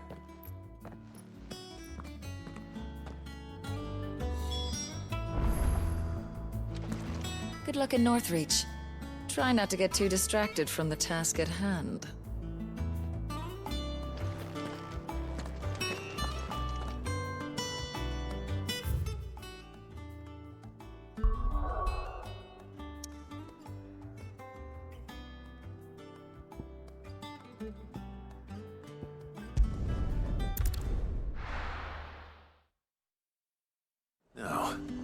Where's Jill?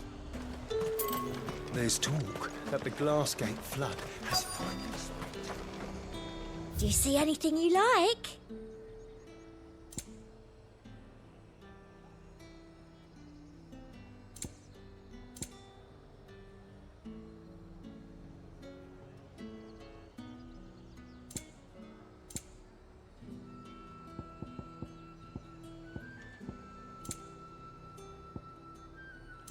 And a fine, fine day to Keep you. them pilchards nice and chilled. Are those Pepio nuts? You can never tell. How goes the hunt for ingredients? I've only just started. I'm sure everything we need is somewhere amongst all these stalls, though. Why don't we split up and see? We'll take a couple of ingredients each. All right. What am I looking for? How about you look for the Pepio nuts and some garlic? I'll find the other things we need. We can meet by the gate when we're finished.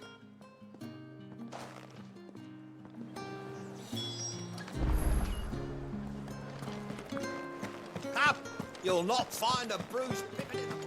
Fresh cuts! Come and get them before they're gone. Any friend of the innkeeper is a friend of mine. I trust it's all here. Good day.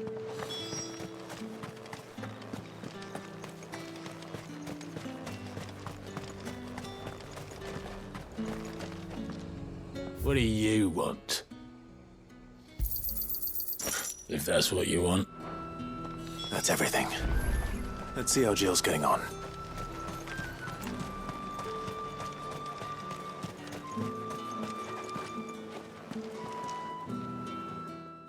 Did you find everything? I did. Here.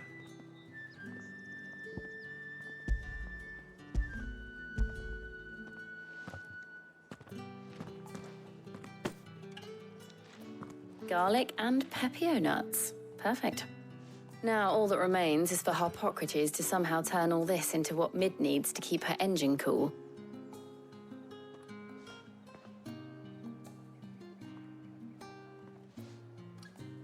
But before we head back, would you walk with me a while?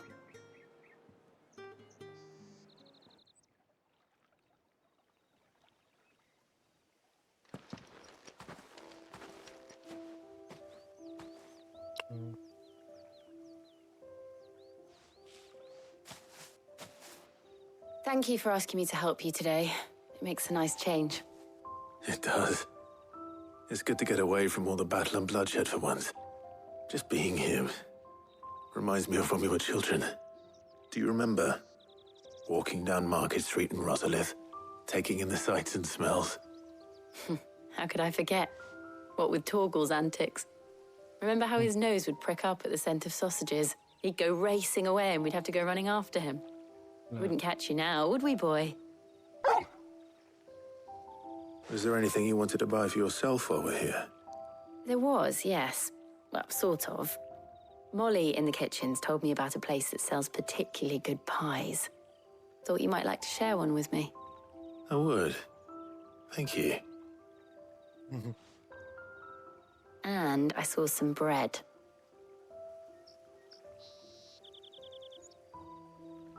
Big white cobs like the baker back in Rosalith used to make. What do you think?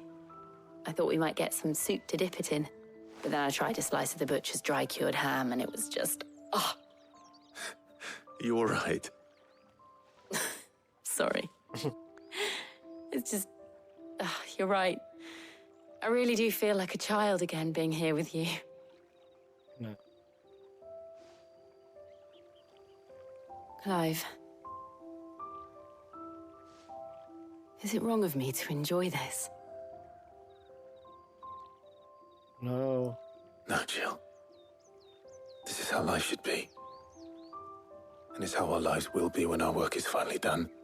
When we can live on our own terms. I hope so. Thank you, Clive.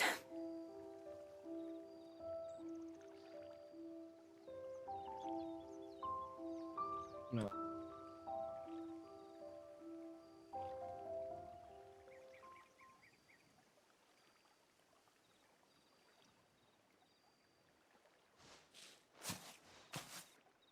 Well, I suppose we better be getting back. I need to give these ingredients to Harpocrates and Talia. I'll see you at the hideaway. Take care.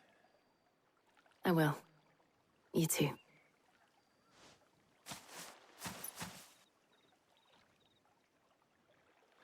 That was a cute moment.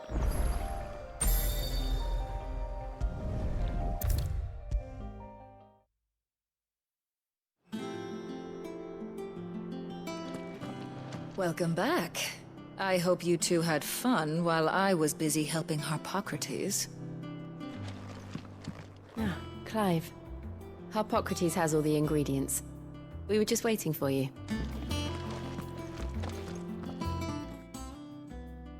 How's work on the shielding progressing, Harpocrates? Well, very well indeed. And thanks in no small part to your kind assistance. I was just explaining to Talia how we might best go about preparing the moon dew. And now that we have all the ingredients, we may begin. You can count on me. I've mixed more than a few mysterious concoctions in my time.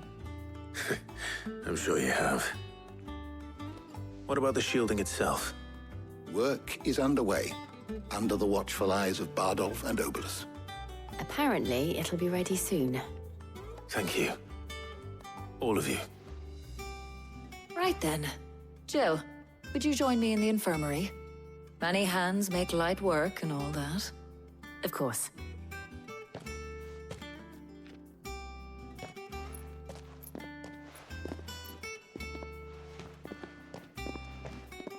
Oh, and Clive, thank you.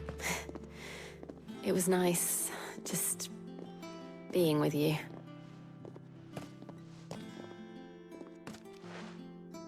It appears our work here is almost at an end. A shame. I was enjoying playing the man of action for once. When both the shielding and the moon dew are ready, it will merely be a matter of applying the one to the other. Followed by a rigorous process of testing and retesting, of course. Perhaps someone ought to warn young Mid of that. Leave it to me. Thank you, Harpocrates.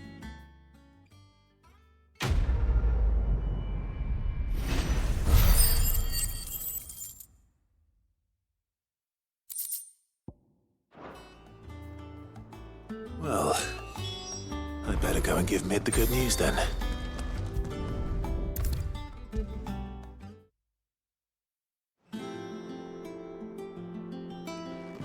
Sorry to keep you waiting, Mid. But you'll be pleased to know that work on the shielding is underway. You found something for it? In a manner of speaking, Harpocrates knew of a substance that's highly resistant to heat. A coating that should provide the protection you need. He's supervising the construction and testing of the shielding as we speak. Brilliant! I knew you wouldn't let me down. Don't thank me. I'm just the errand boy. Right then, better start working out how to bolt all these bits together. To the Black Hammer!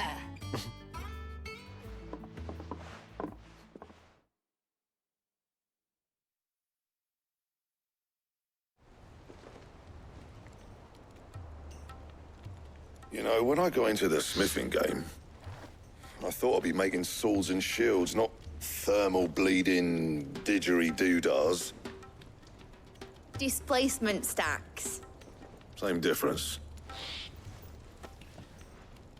Whatever you call it, I ain't putting it together in here. It's cramped enough as it is. Let's take this outside. Mid, you get all the parts lined up on the deck. I'll take care of the rest. On my way! Oh, and bring me the biggest hammer you can find. This is gonna require some precision walloping.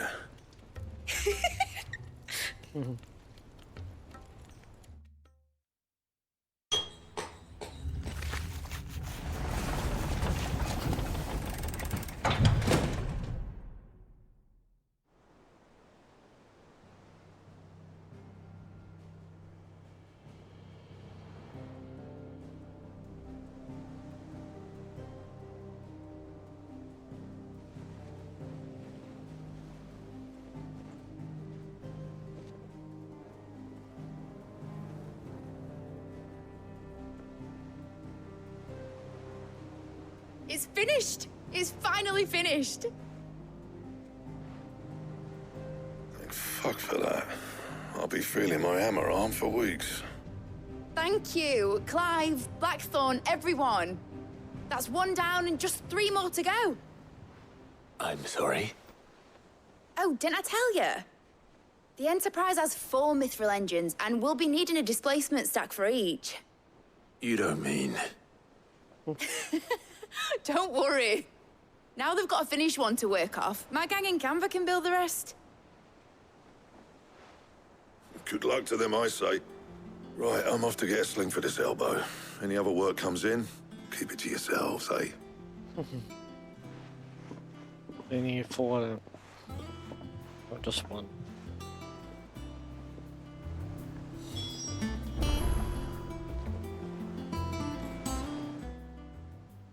What's the matter? Nothing. Just daydreaming. Thinking about the Enterprise sailing off over the horizon to shores unknown. Searching for a land untouched by the Blight. Just like me and my dad planned. So if the worst came to the worst and every scrap of soil in the Twins turned black, we might still have a chance. That's what she was meant to be. You see, one last chance just in case we needed it. But now she's so close to being finished, I've realized I don't want her to be that. I don't want her to be just a lifeboat for us to cling to if things get desperate. I want people to sail aboard her by choice, not from the lack of it. In a world where we're not just trying to survive, but where we can actually live. I'm working on that. And I'll do everything I can to get you what you want. Don't you always? All right. My mind's made up. As soon as the Enterprise is fit to sail, I'm putting her under your command. Sod our plans, I'm trusting in yours. Are you sure about this? Something tells me it's what my dad would have wanted. He'd be proud of you. You were gonna visit his grave, weren't you? I was. And you can come too now that your little project is finished. Right. There's just one thing I need to finish up first. Won't be a mo. All right. I'll let Otto know you're coming. Meet us in the mess when you're ready.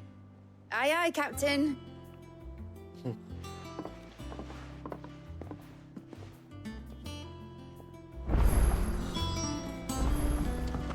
has some quests as well. Mid told me she was building a ship.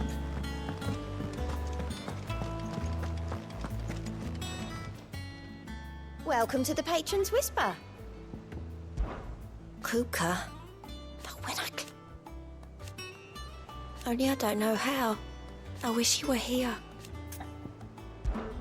Your benefactors are a generous lot. All yours.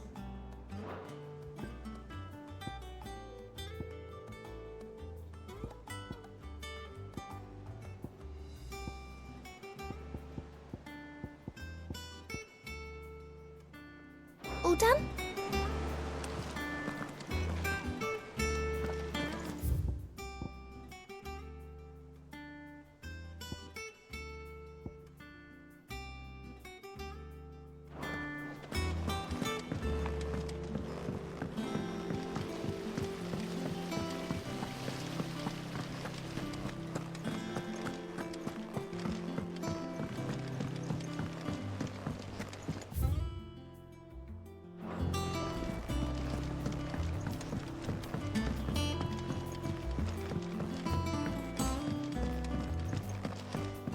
Well, that's it then.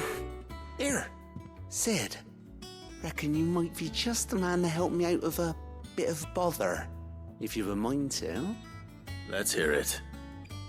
Well, it's about this alembic the Chief's got me making. Lovely bit of kit it is.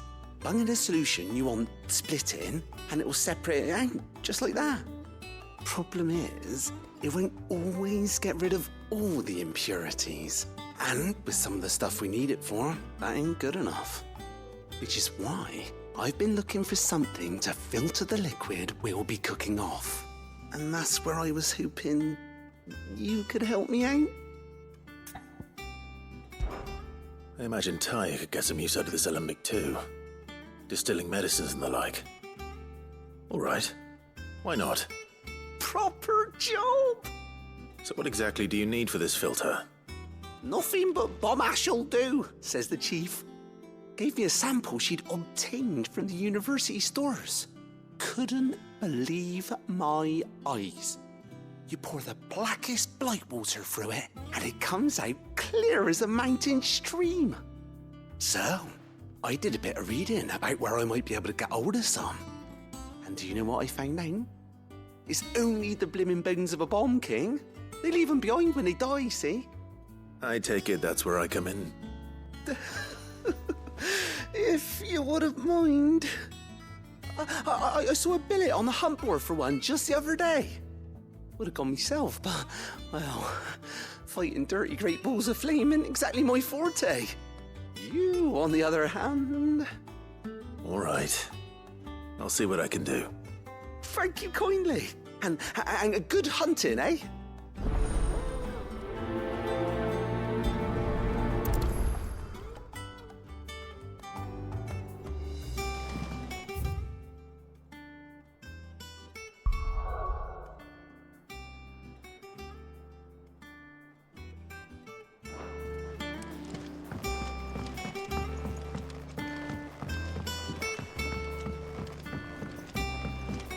I think Mid might need some help.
Maybe this way.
Right.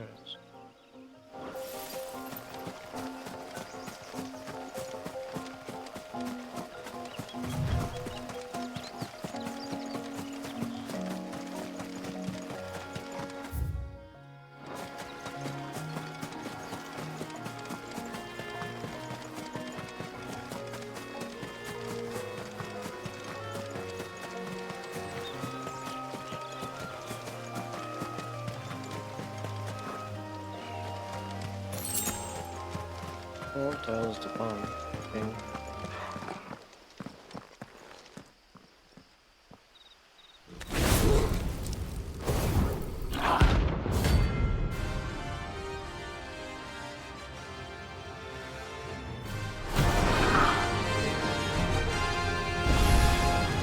Look what we have here. Greetings, Your Majesty.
Finished.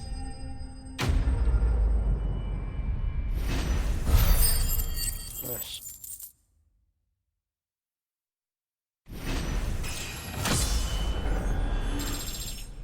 Load up.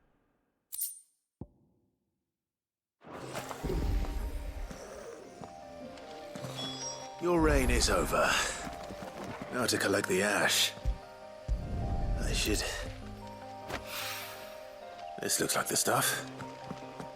Let's see if there's any more.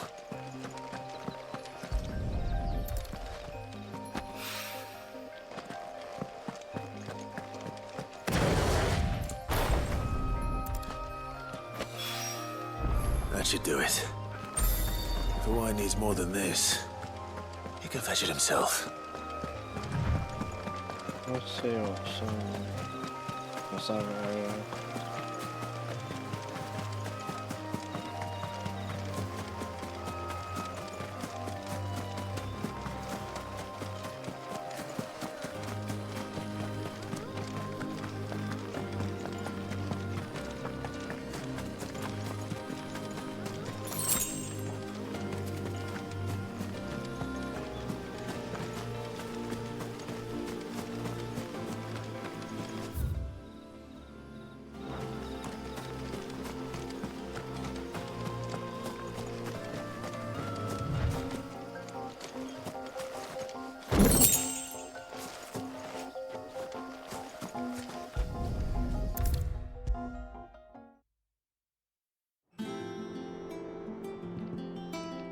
All right there, Sid?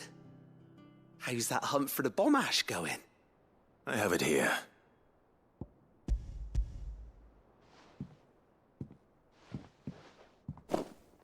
That's the stuff. And plenty of it, too. Enough to keep the Alembic bubbling away for a good old while. You're a gent, Sid. Let nothing say otherwise. Right then, let's get this contraption up and running.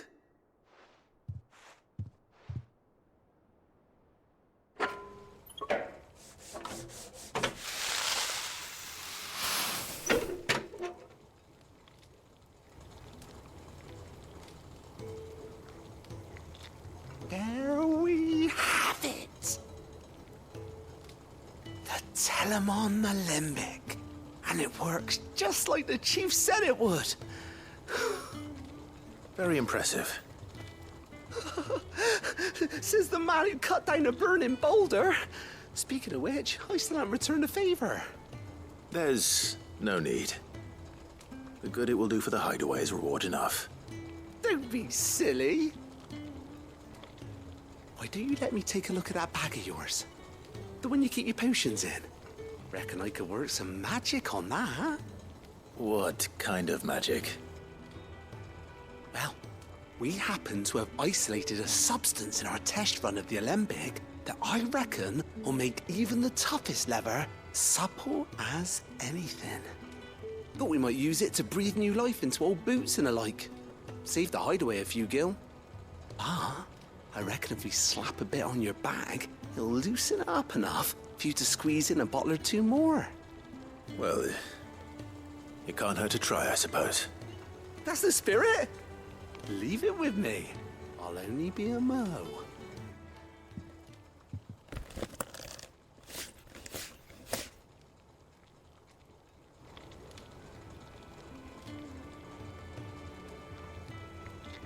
Well, what do you reckon? It certainly feels more flexible. Right? Told you. Thank you. I think. No. Thank you for supporting Mid and the rest of us in our endeavors. Without you, we'd never have been able to discover wonders like that stuff I rubbed on your bag. And I'm telling you, there's plenty more where that came from.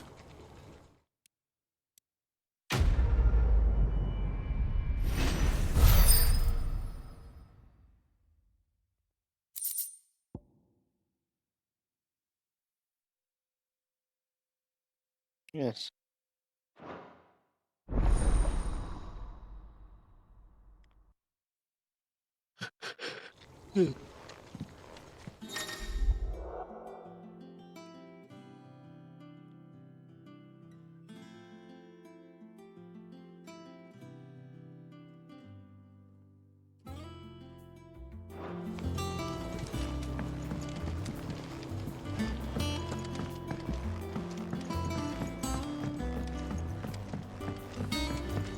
Think Mid might need some help.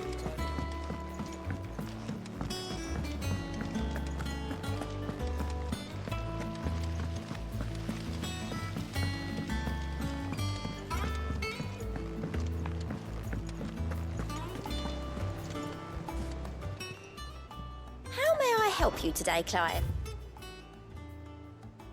All done?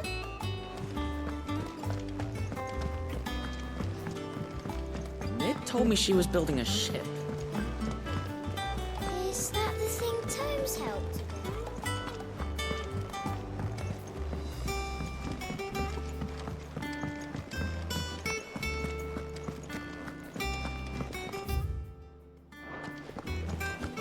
He cracked the crystal too?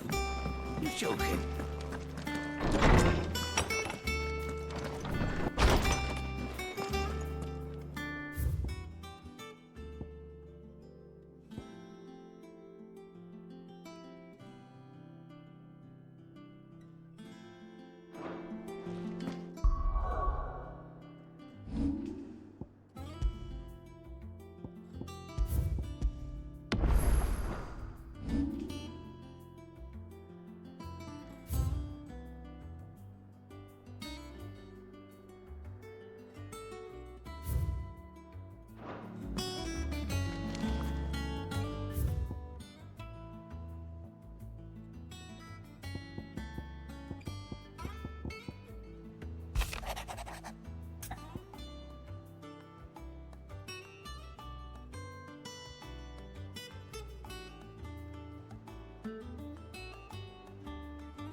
Trouble with the ledgers.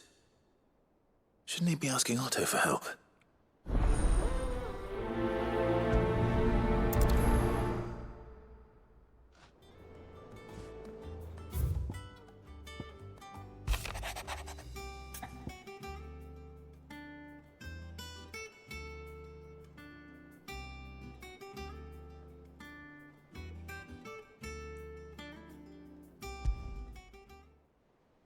What could be wrong with Torgor?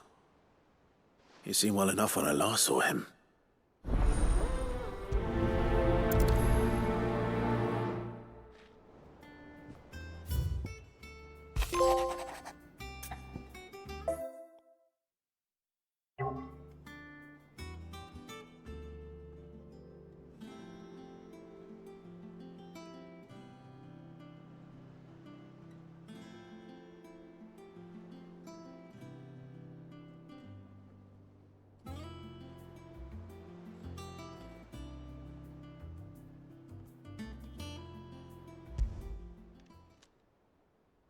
Hopefully it's nothing. But I should speak to Blackthorn just in case.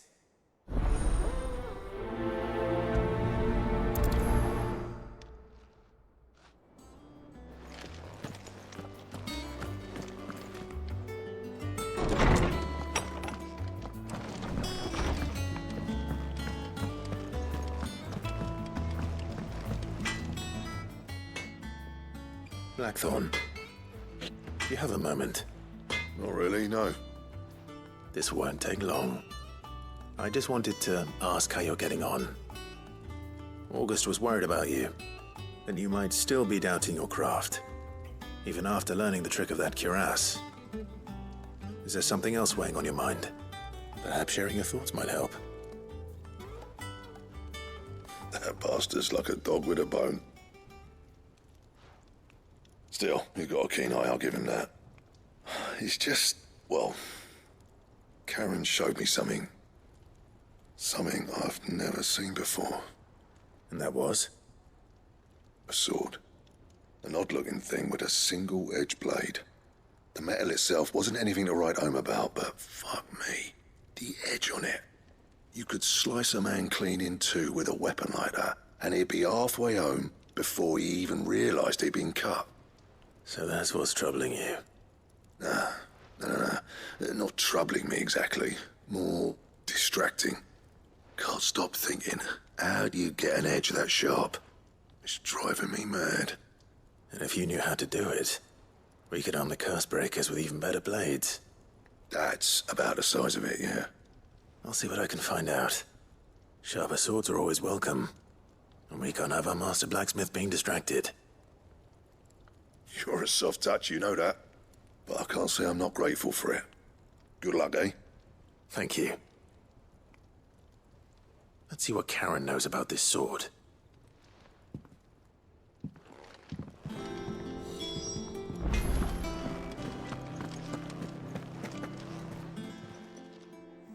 I got your note.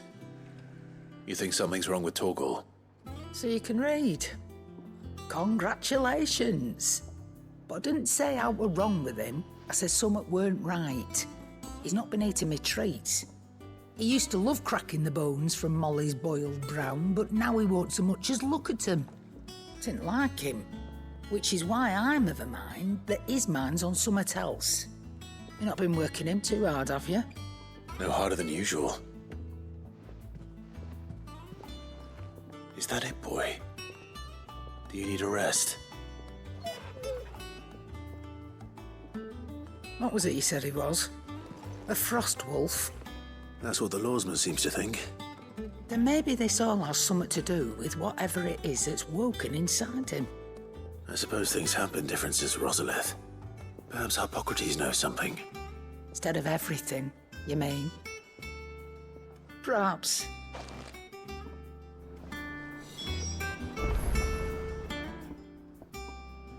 You're looking well, Karen. What do you want? Out with it.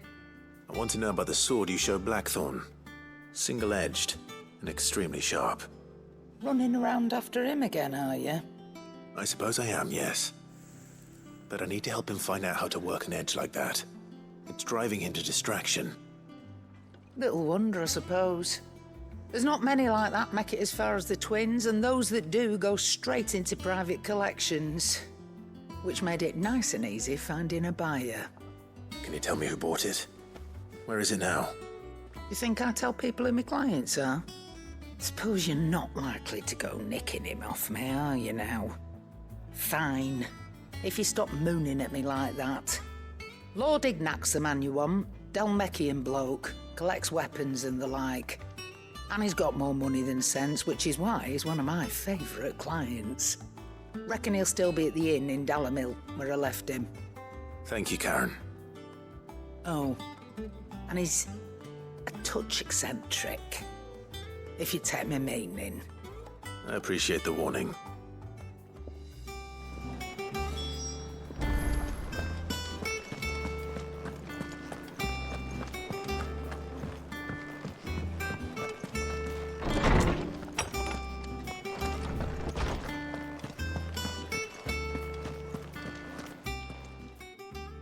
Lawsman, I need to ask you about Torgal. Something's not right with him. He isn't ill, is he? I don't think so.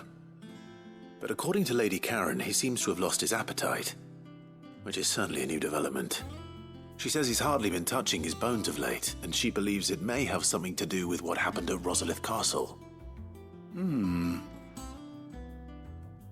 rather think she might be right, though not about his appetite. All canids are instinctively inclined to crack open bones for the rich marrow that resides within, and I see no reason why a frost wolf should be any different. Accordingly, I suspect it is not a lack of appetite that afflicts Torgal, but a surfeit of it. If we assume that his newfound magics require additional nourishment to sustain, it may well be that the bones Lady Karen is accustomed to providing are no longer sufficient. Frost wolves, after all, habitually prey upon far larger animals, whose bones may yield altogether different nutrients. As to where one might find a suitable substitute, some antelopes that graze the meadows of eastern Rosaria have been known to grow to a size more than double that of their lesser cousins. I don't recall ever seeing any that large. And little wonder. The oldest and largest such creatures rarely leave the safety of the highlands for fear of predators. The last elder antelope sighting I recall hearing about took place near Cressida, and that was long before the village was abandoned. Even so, it seems like a good place to start. Good hunting, Clive.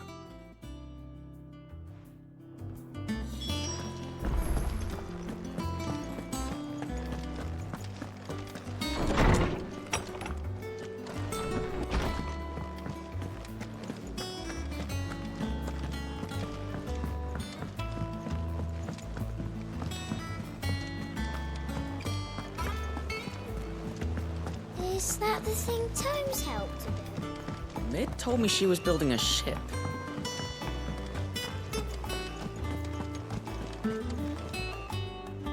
Clive, Did you get my letter? That's why I'm here. Shh. Otto might be listening. Is this better? A little. Listen. I've some bad news. It turns out the Hideaway may be slightly behind in its payment to certain lenders, and it may be my fault. But I swear to the goddess, I thought I had the numbers square. Sadly, that square turned out to be more of a circle. 0, you might say. I can straighten it out, I swear, but it's gonna take some time, and I'm gonna need help keeping it from Otto. Bit late for that, I'd say. There you are! What a surprise! So let me get this straight. You forget to pay our lenders what they're due, and instead of coming straight to me, you get Clive to come to you. And I hope he'll dig you out of the hole you've dug for yourself. Clive, the man in charge of the place you've been cheerfully trying to bankrupt. And you thought this was a cunning plan. Why? Well, who needs paying? Oh, just Martha. And the dame. And, well, Lady Karen. But only 500 talents. We owe 3 of our most trusted friends 5 million gil. Each. 5 million each. They lent us the bulk of the money we used to rebuild the Hideaway, you see, and, well, I must have made some sort of oversight. Those ledgers were my responsibility, and it was my decision to entrust them to you. This is my fault. Do we have that much to hand? I can always ask my uncle. No, we don't. And no, you won't. We've lightened Lord Rosfield's purse enough. After the king's ransom we had off him, he deserves better than to see our begging bowl. Besides, we'll need to learn to stand on our own if we're gonna make this work. All right. But that doesn't mean you have to shoulder the burden yourself. Is there anything I can do to help? There might be. How'd you fancy taking these to Martha and the dame? Rocks. Rocks, he says. Worth 1,000 talents apiece, these are. A little something Sid and I set aside for when times got lean. And I reckon 15 million in overdue debt probably qualifies. I just hope our associates' eyes are a bit more discerning than yours. I'm sure there will be. Should be me making the rounds, really.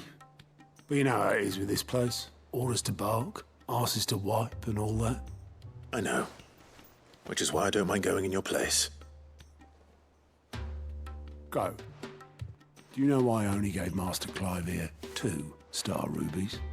Because you'd rather Lady Karen killed me. Because I'd rather Lady Karen killed you. Yes. Well, I suppose this is goodbye then. Don't worry. I'm sure Karen will understand. Really? Do you think so? No, I don't.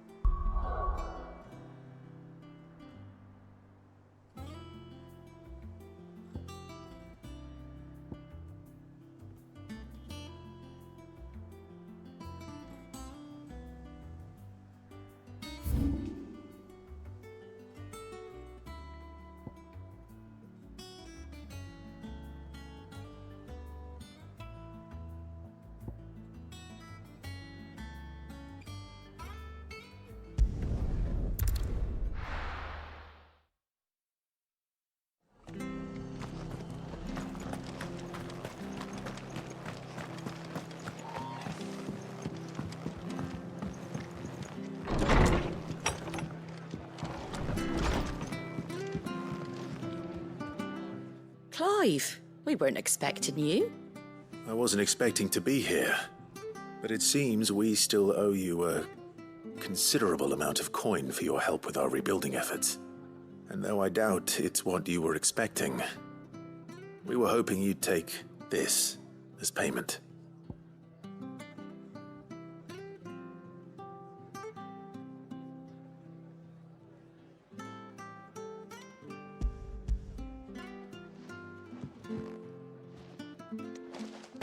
A star ruby?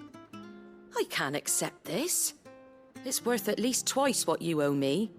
More if you can find yourself the right buyer. Think of the difference as interest. Interest? If word got out I charged that much, no one would ever borrow from me again. Anyway, why are you the one here asking me about this? I'd have expected Otto. Bit much sending the Lord Marquis out to settle your debts, isn't it? The old goat working himself to death again? Something like that. Most days I think he's the only reason the hideaway's still standing.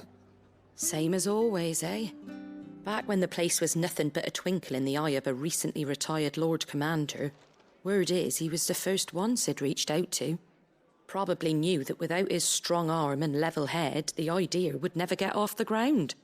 Sid may have been the face of the hideaway, but Otto's always been the backbone.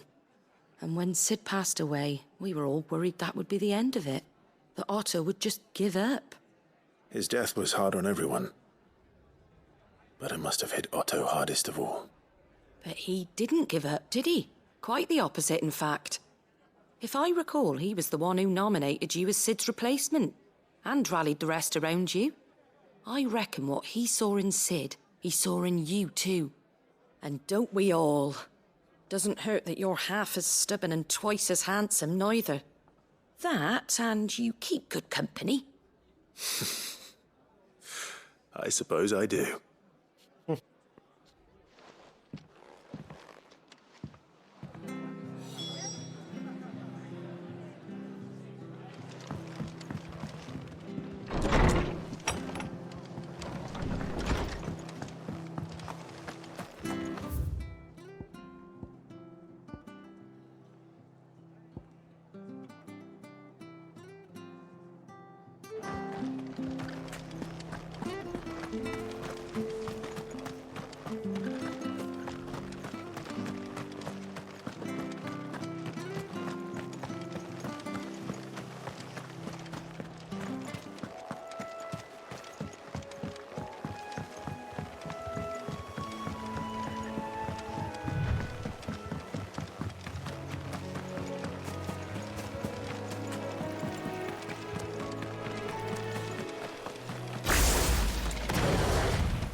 All yours, Torgal!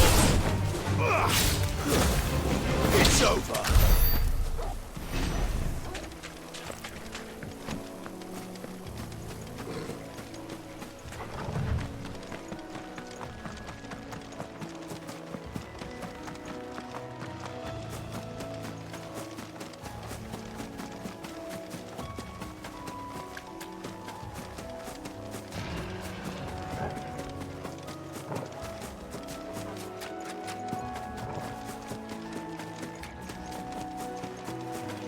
Well, it's certainly quiet. If I were a giant antelope, it would seem like just the place.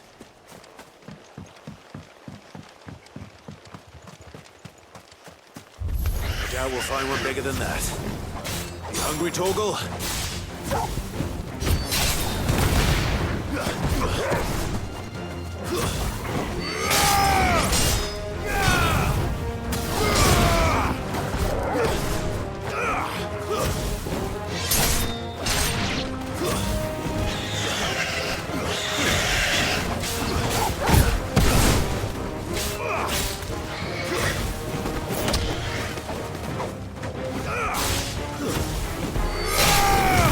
All yours, Torgal! Get him! Now, Torgal!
Will it be enough, I wonder?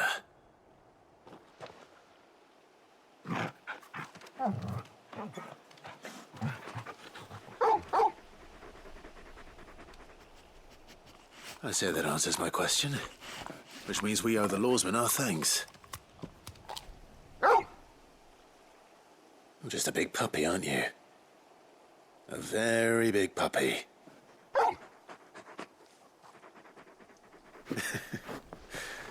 You do know you can take that with you, Torgal. Lady Karen will be relieved to hear you've got your appetite back. Come on, boy.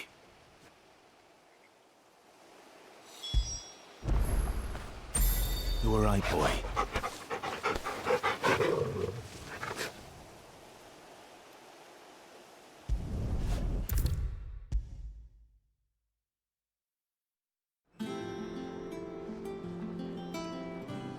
I noticed you and Torgal had gone off somewhere. Take him for a walk, did you? You could say that.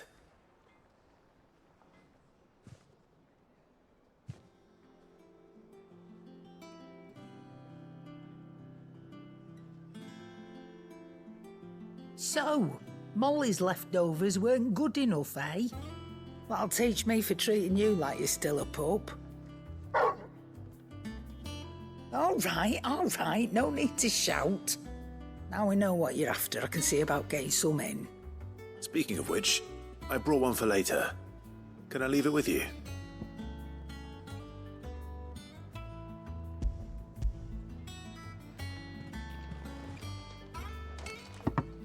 You can, eh? I'm nice like that. In return, you can thank Tomes for me. The bloody know-it-all. I was just on my way to see him.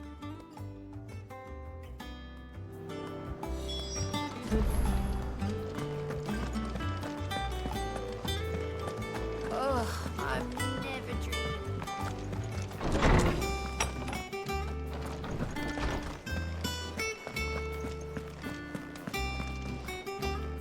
Ah, Clive. Were you able to locate your quarry? We were indeed, Lawsman. You pointed us in exactly the right direction. And Torgal's been a very happy hound ever since. Very good, very good. Lady Karen sends her thanks, by the way, for your part in solving the mystery. Ah. But that reminds me. After your last visit, I found myself pondering Torgal's talents. Do you recall our conversation concerning Lady Jill's role in Torgal's transformation? About how she somehow woke the power within him. Precisely that. A reasonable conclusion, I thought. But one which raised certain questions in my mind. You see, the Fenrir of legend served Shiva and Shiva alone. And while the powers attributed to him are certainly impressive, the records imply they are somewhat different in nature to those you described Torgal as having used. What are you suggesting? That Torgal may be the beneficiary of more than one icon's power. Consider that in addition to Lady Jill, he has served as a loyal companion to you, your brother, and even the late Cid. In short, the icons hitherto near at hand, or should I say at paw, have been diverse and plenty, and that number has only grown as the realm's dominance have fallen to your sword. One can but speculate as to how all of this has affected Torgal. He has seemed more fierce of late. And if I am not mistaken, he will grow fiercer still. We are fortunate indeed to be able to count him amongst our allies and not our adversaries. Oh, he's more than an ally. He's a friend.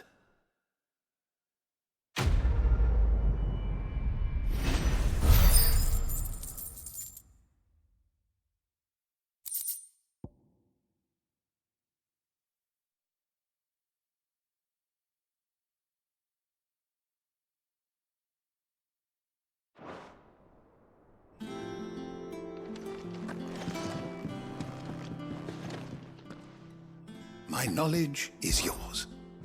I have a few new notes that might interest you.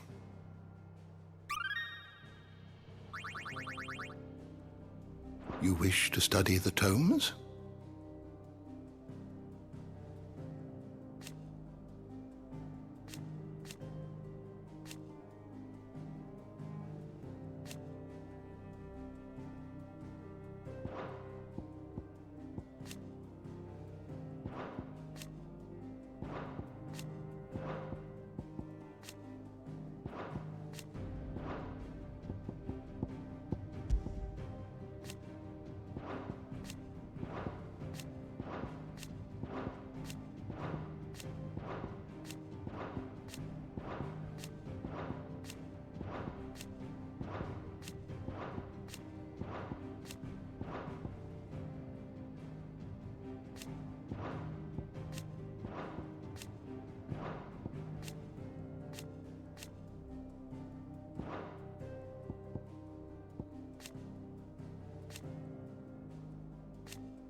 door to the shelves shall ever be open.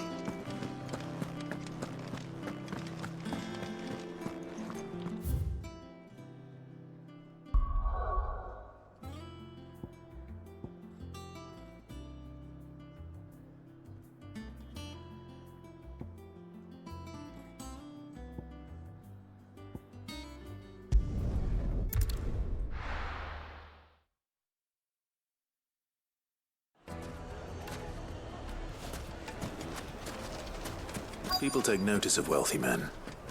Shouldn't be too hard to track down Karen's collector. Its fang is gone. The whole mother crystal gone.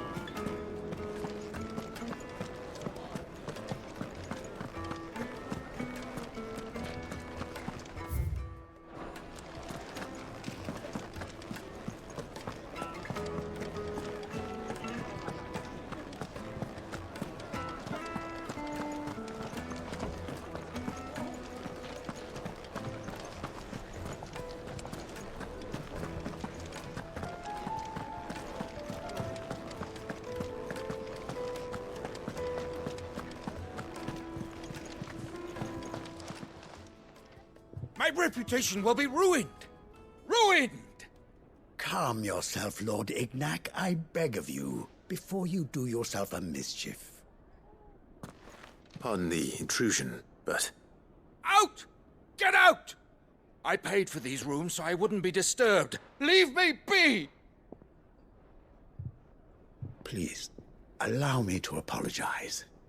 His lordship is going through a difficult time, and he's never been fond of guests arriving unannounced.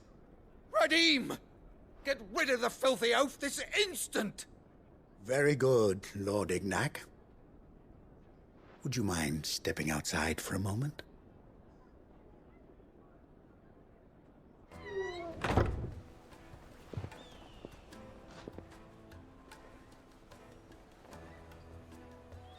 I'm sorry if I've caused you any trouble. That? Oh, no. That's just how his lordship is. Though the morning's events have left him somewhat fractious. He has been dispossessed of his luggage, you see. The thieves also made away with a considerable amount of coin. Coin the innkeeper will soon be keen to collect. I don't suppose a certain blade was among the stolen items. A single-edged sword. It was purchased from a merchant friend of mine. Ah, you know Lady Karen. Yes, I'm afraid it was. Then I'll retrieve Lord Ignac's luggage. But I have one condition. You have but to state it. You are welcome to anything that is within my power to grant. I want an audience with Lord Ignac. A few minutes should be enough. Then I'll be on my way. A condition I would be a fool to refuse. Of course, you shall have your audience. I don't suppose you saw where the thieves went? I did not, no. Though some discreet inquiries made on his lordship's behalf mean that I know where you might find them. The bandit's bed. Every ill-gotten coin in Dalamil is said to pass through that disreputable corner of the Valcroy. And that's where I'm heading. I shall speak to Lord Ignac in your absence, and arrange for an audience upon your triumphant return. That will be very kind of you.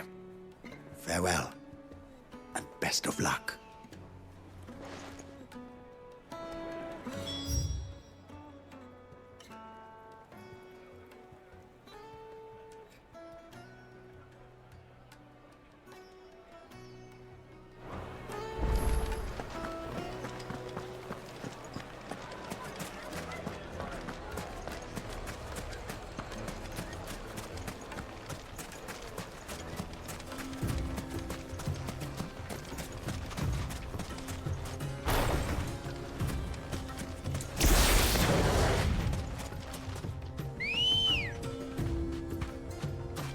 Come on.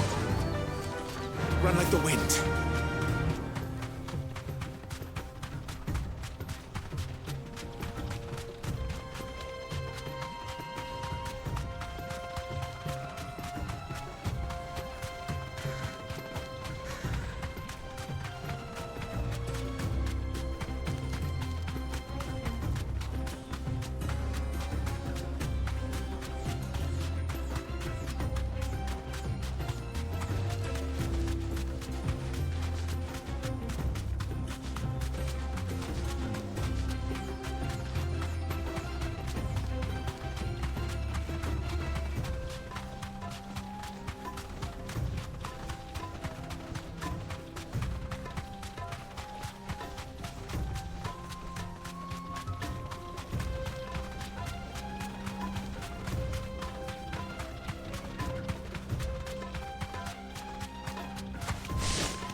We've got company!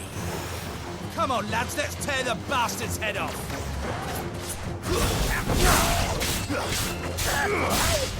Stronghold, kill!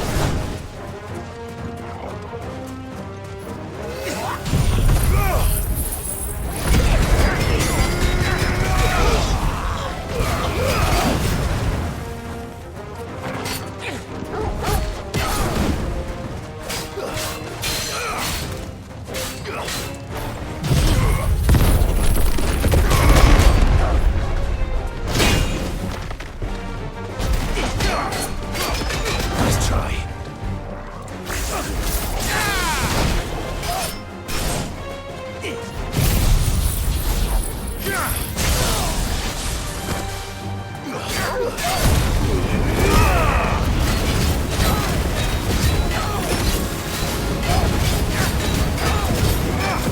Fire and flame!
This must be Ignac's luggage.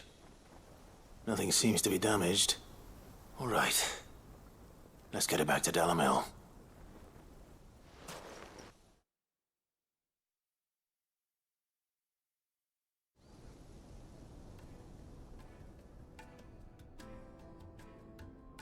I hear I have you to thank for the return of my effects.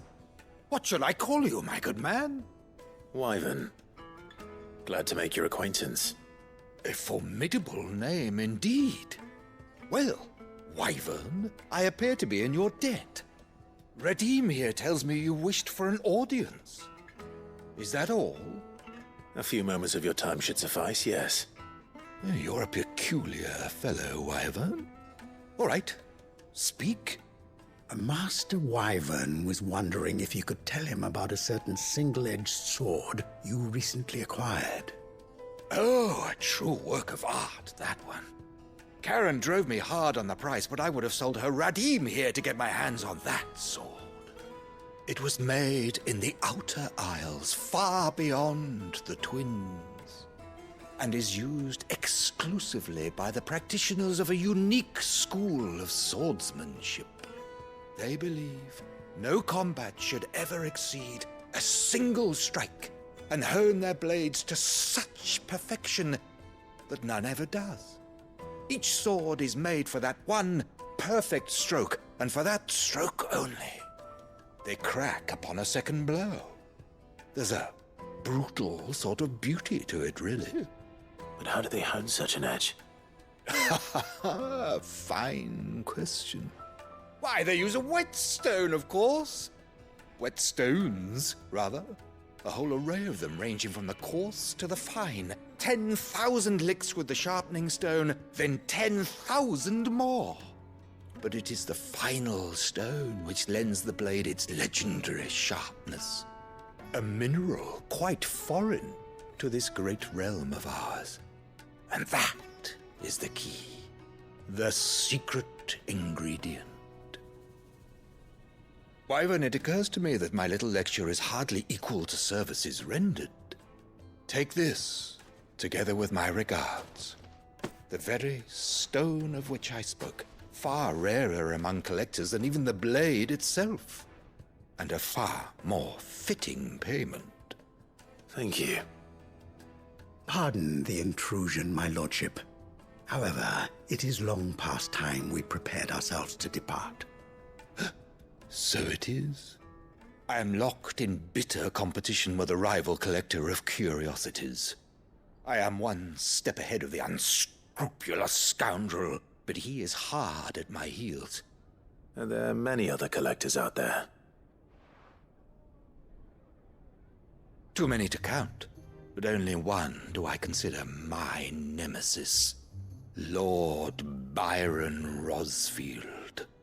And is a perennial thorn in my side. I can imagine.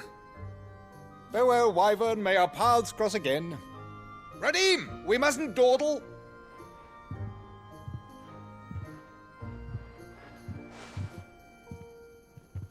I think his lordship is rather taken with you, Master Wyvern. Thank you again for your assistance. Coming, my lordship. I'll be right there.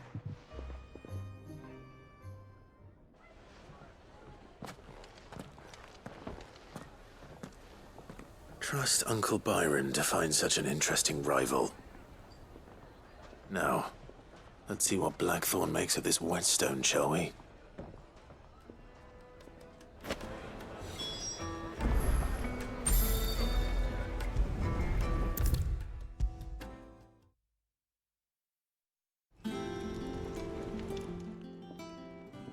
Sorry for the wait, but hopefully you'll agree it was worth it.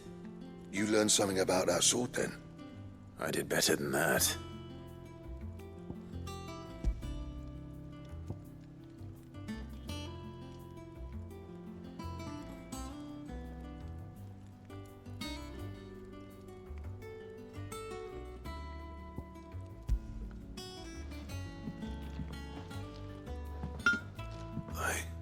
A whetstone? Yes. But not one you'll find anywhere in Valisthea.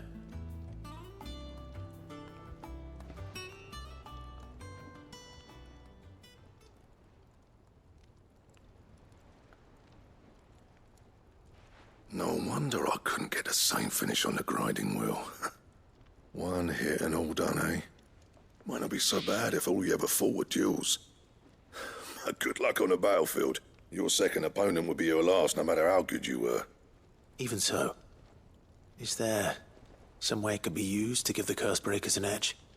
I think so, yeah. With this whetstone and the right kind of steel, I could probably even make a twin of the blade to rattle me. But there'd be no replacing this little rock once I worn it down to a sliver.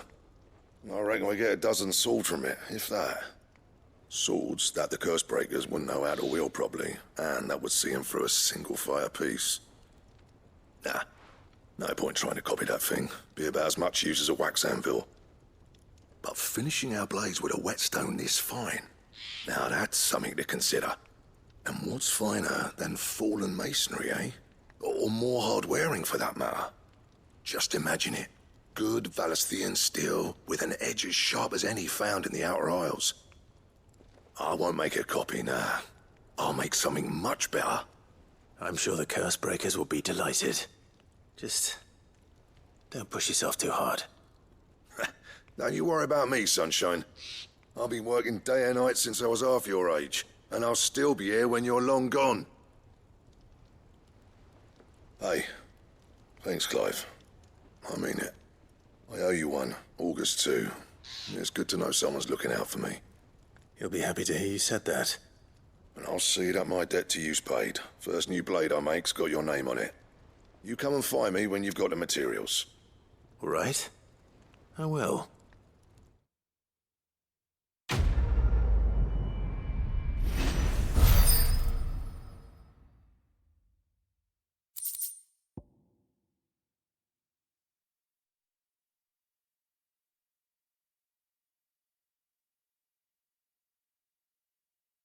Damn. Gimmick has Kappa. Oh, the weapons you gain 5 actually 1.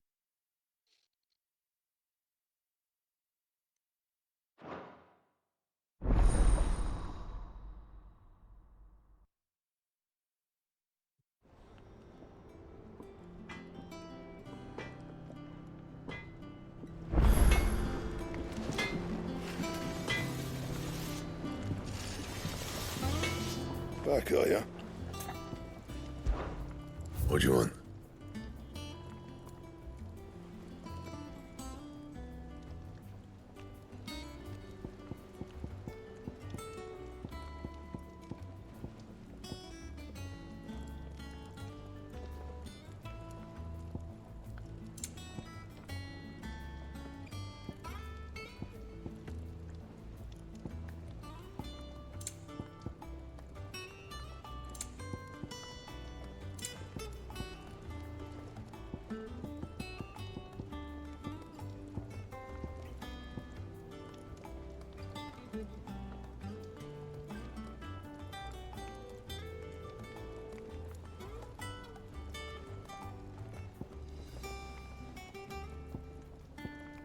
We need to make that then.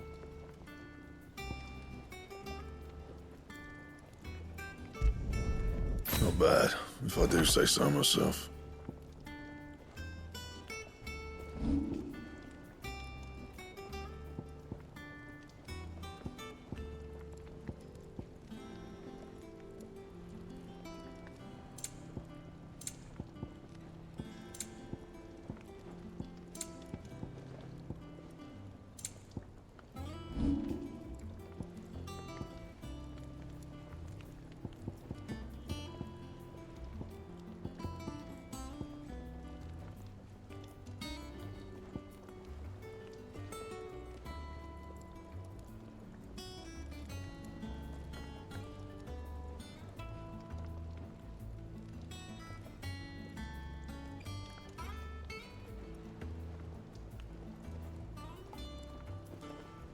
That it?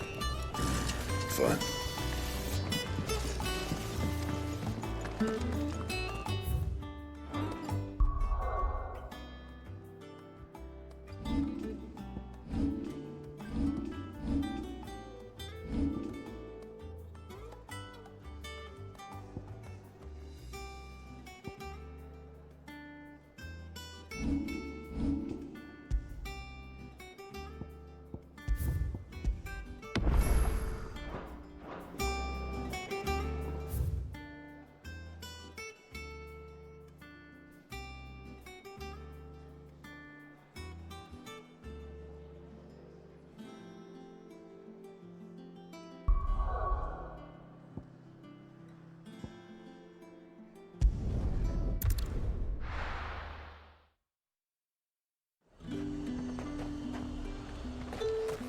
There's talk that the Glassgate flood has finally spread to the worm.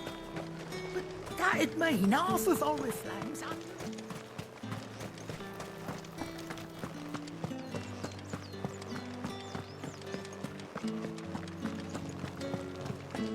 Did you hear?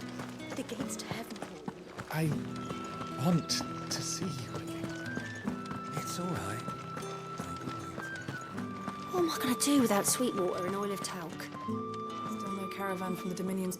Milady, I come bearing gifts. Gifts? Whatever is the occasion.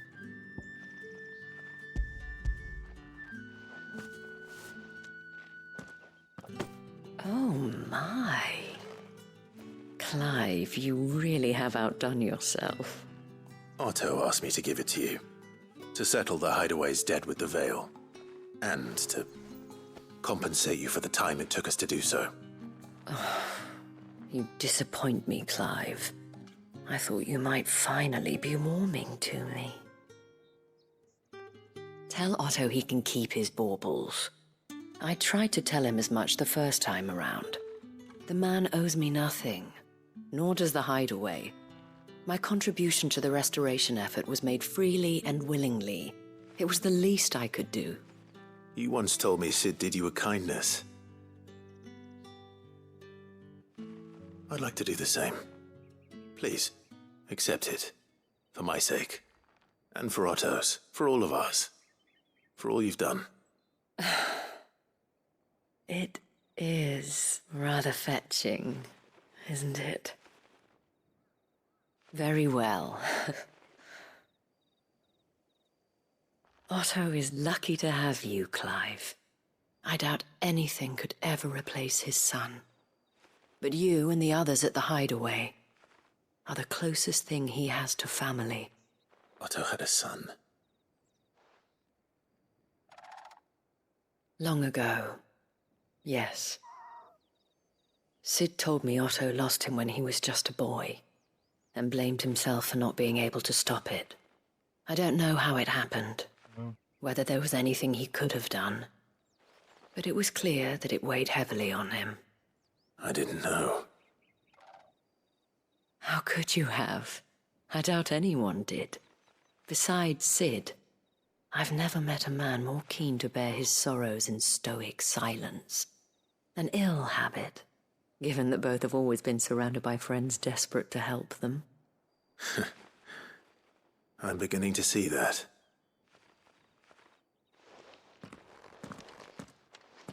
Go will want to know the stones were delivered. If he's still with us. Give my regards to Otto, and tell him I do so miss his visits.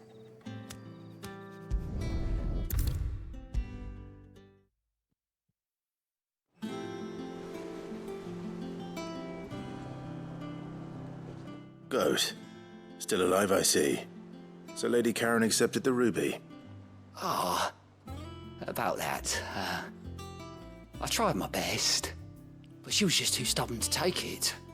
She threw it right back in my face, in fact, and told me I could stick my stupid stone where the sun don't shine.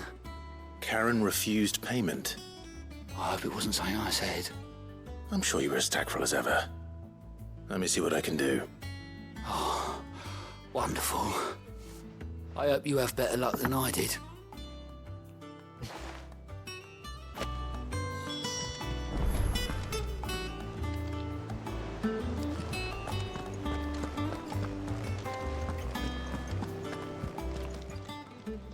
How may I help you today, Clive?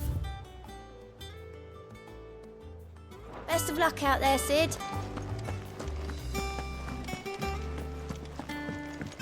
Mid told me she was building a ship. Is that the thing Tomes helped with?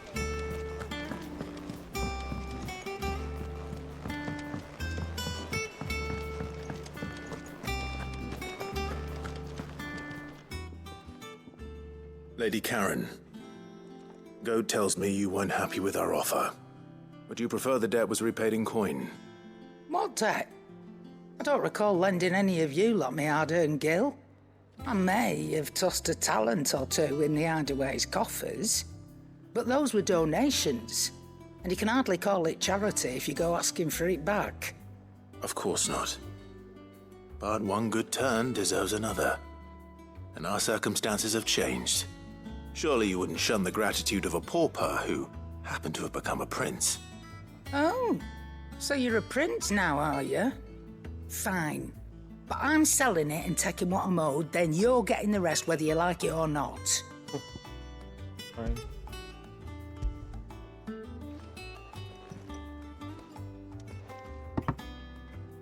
Where'd you even get this? A decent trader might nab 1,000 talents for a star ruby. A canny one, meanwhile, might claim it were nicked from the belt of Sid the Outlaw himself and ask twice as much. Might be I already have a buyer in mind. Might be you even know her. A fine continental maid whose beauty's only eclipsed by a guile in commerce. You wouldn't mind, would you? Not at all. Just be sure to tell her that it's always a pleasure doing business.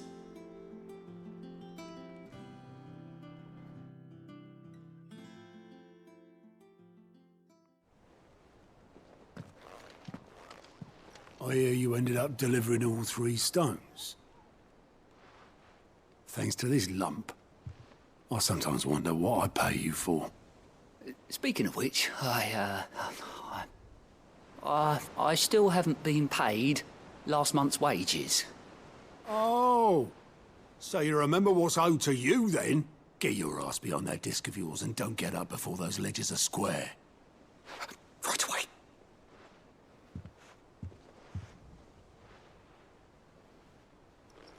I've seen that before. You have, yeah. Plenty of times. It was the only goblet Sid ever used, either out of habit, or because the filthy sod couldn't be bothered to find a clean one. I knew so little about him. Like most people. Martha and the Dame both seem to have fond memories of him. I bet they do. How long did you know Sid before he... Before he died. 20 summers, give or take.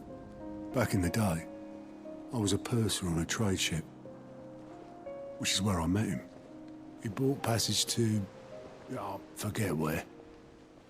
But having nothing better to do on the long nights, we set up drinking island rum till the morning bell dragged me back to my duties.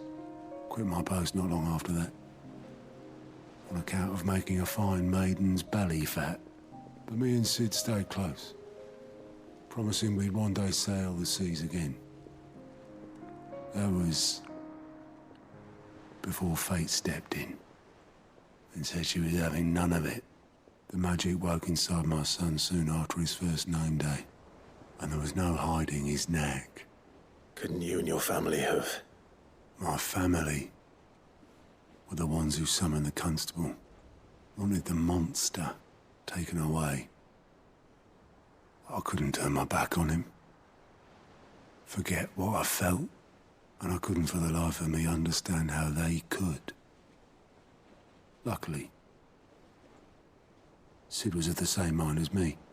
It was him who stood beside me when all I wanted was to tear the whole world down. Him who cried for me when I had no tears left of my own. Him who swore he'd do everything he could to stop it from happening again. And he was true to his word, too. Left the Royal Army once and for all. His ranks, his ribbons, gone. Just like that. Threw away everything he had. All to right a wrong that no one else had the courage to face. I knew then I'd follow that man to the ends of the earth.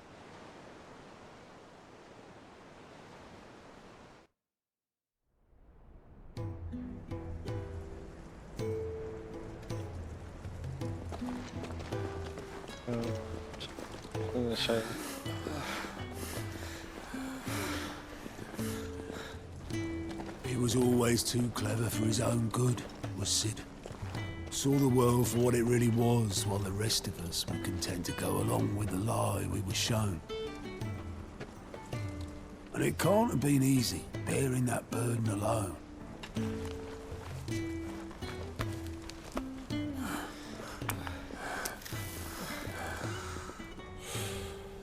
But he didn't let it stop him. He never lost faith in what he believed was right. And that gave us faith in him. Faith he'd steer us true. So I swore to myself that I'd always be right behind him, ready to catch the stubborn sod, if ever he should fall.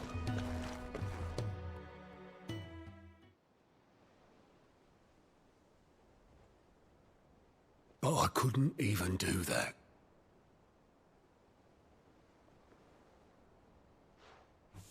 Ignore me. Just the ramblings of a tired old man. Leave that lot. I'll tidy it up in a bit.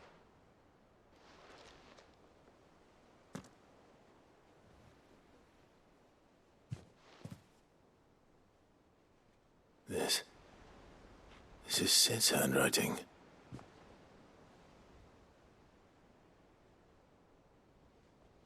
Dear Otto. I may be drunk, but I wanted you to know this place would be fucked without you. Love you, you grumpy old sod. Yeah.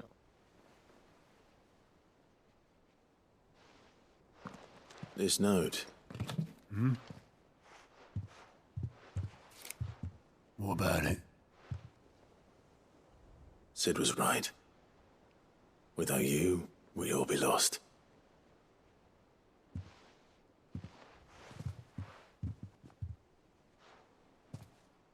should have bloody well said so then. Just once. Before he went. But then, why would he? Him, or anyone? I'd only have told him to piss off.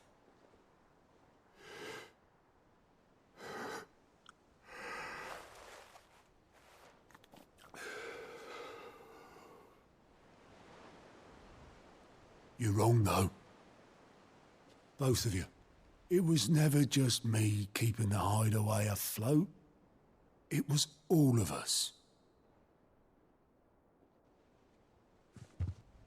I just shoved people in the right direction. I barely seem to be able to do that anymore.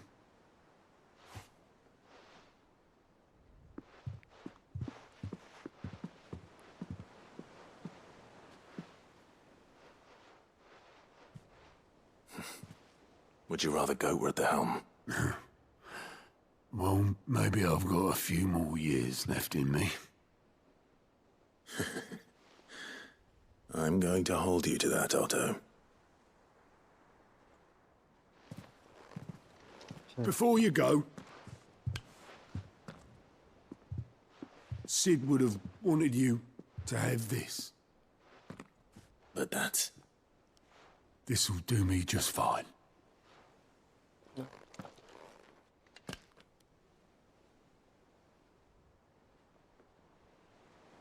Thanks for the ray of sunshine. I'll see if I can't pay you back. Already have.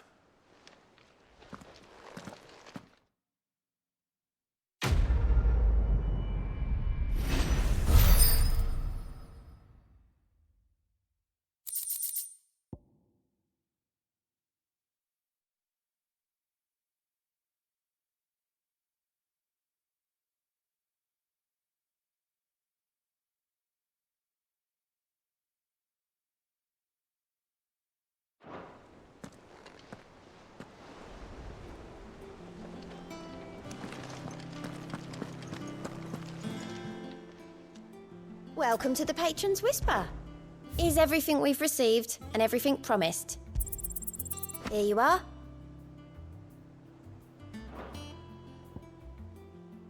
Best of luck out there, Sid.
Mid told me she was building a ship.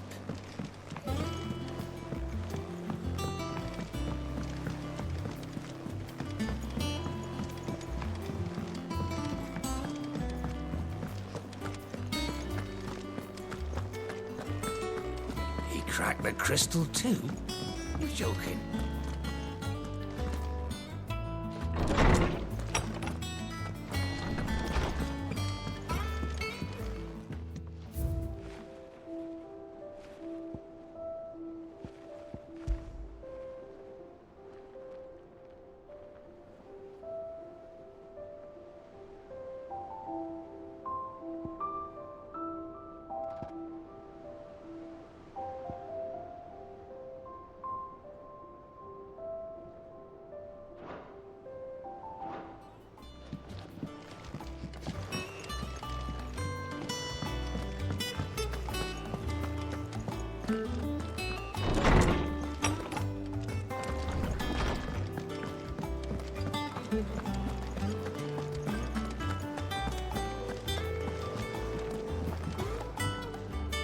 Welcome back, Sid. That's what we like to hear. Knock 'em back, everyone. Sid's buying.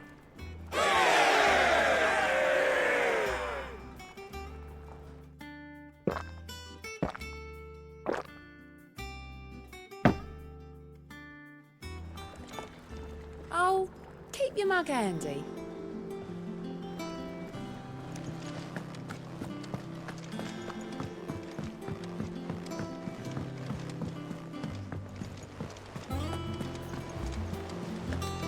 Is that the thing Tomes helped to build?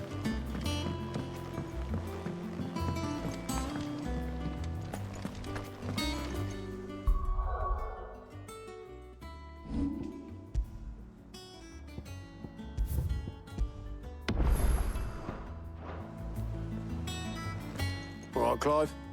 Asterix. Mid finished sending half the hideaway traipsing across the twins, has she? I swear, that girl'd do anything to put off visiting her old dad's grave. No excuses now, though, eh? Not quite. She said there was one final thing she had to take care of. I'm sure she'll be finished soon enough. She said that? In those words?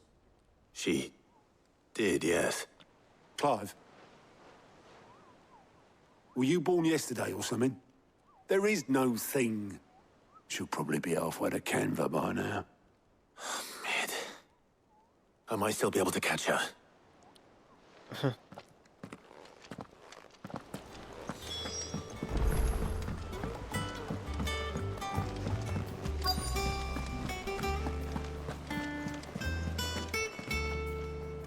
Obolus, have you seen Mid?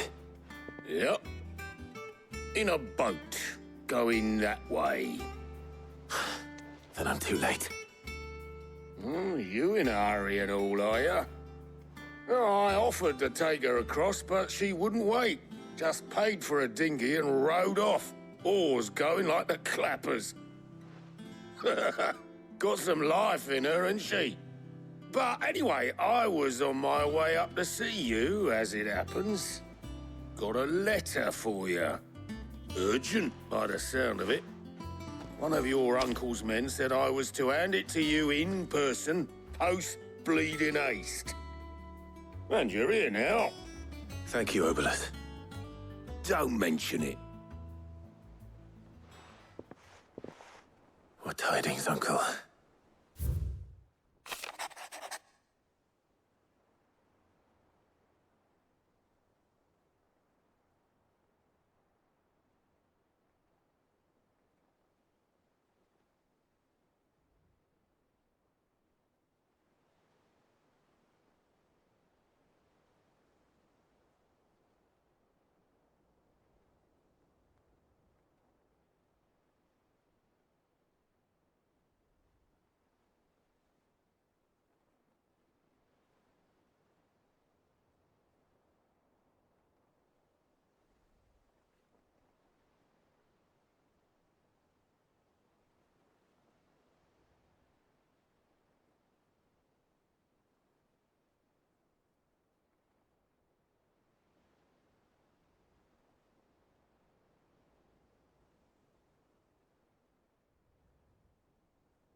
Trouble in Canva.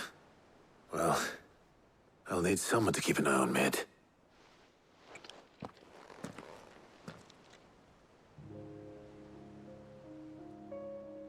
So what? Mid got us to do all the dirty work and then just sailed off into the sunset? It, seems that way. Well, nothing we can do about it now. But next time you plan on visiting Sid, you might want to tie her to something before you suggest it. Ah, don't be so hard on her. Gotta admit, the dirty work was kind of fun. Everyone pitching in, all that bollocks. Just like when we built this place. You're right. Anyway, we all set to head to the old hideaway. I could do with getting to Canva pretty sharpish. Wouldn't do to keep Lord Rosfield of the Seven High Houses waiting now, would it? Not after he asked for me personally. Gav will be leaving with me. Will you mind the place while we're gone? You can count on me. Just be sure to give Sid and the others my regards. All right. Oh, by the way, Jill will be joining us too. She's got some things to take care of, but she'll meet us there. I hope she's telling the truth at least.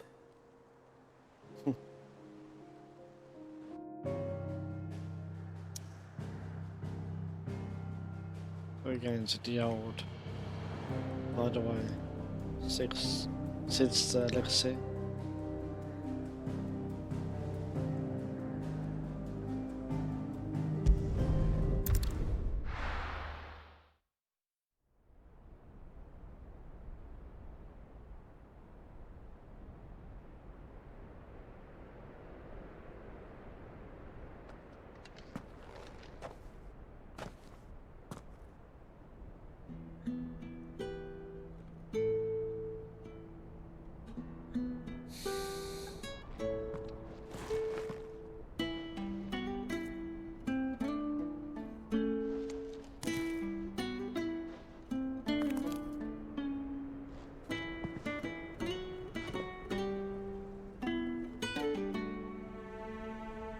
Well, Sid, I remember what you told me. But if no one is listening to what you have to say, you may as well not say it.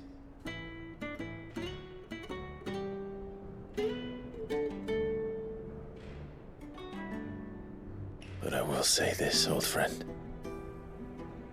Hugo Cooker is gone. His shadow looms over us no longer. It's a pity the Phoenix can't be in two places at once. If he'd have been with us, maybe he could have done something for the lost. Not even the Phoenix can bring people back from the dead. Life has a beginning and an end. So we must live while we have the chance. And not as slaves to the crystals, but as free men. May we join you?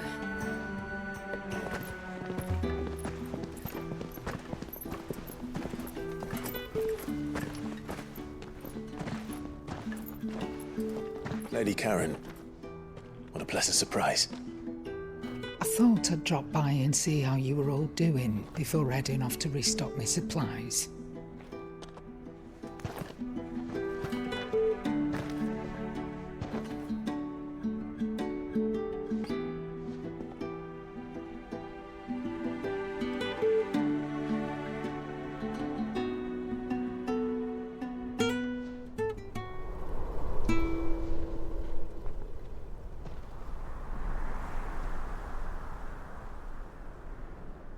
It wasn't the most scenic view back then, but it were never as bad as this. I know. The blight marches on. And soon, there will be no escaping sights like these.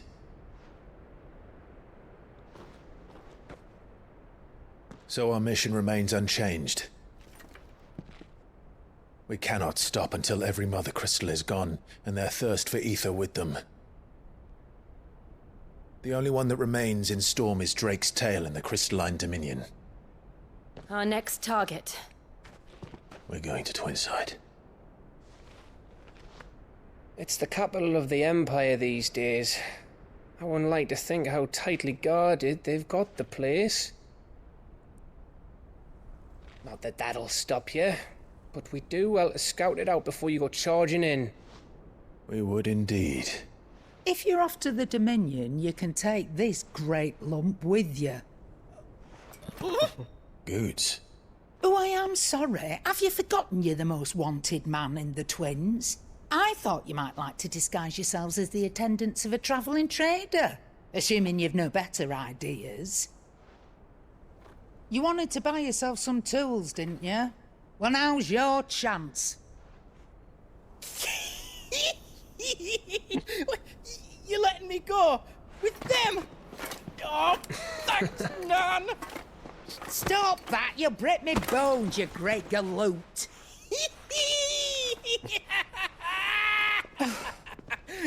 There's a caravan that runs back and forth between the Dominion and the Bocklad markets. It's managed by the Merchants Guild. Just show them Goots' traders pass and you'll be on your way. It'll be a damn sight less risky than footing it the length of the Crystal Road. That's for sure. Thank you, Karen. And glad to have you with us, Goots. Okay then. I'll get me things and I'll meet yous there. See yous down in Bocklad.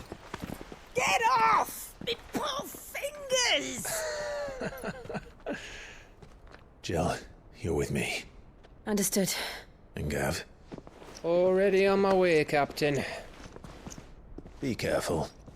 Aren't I always?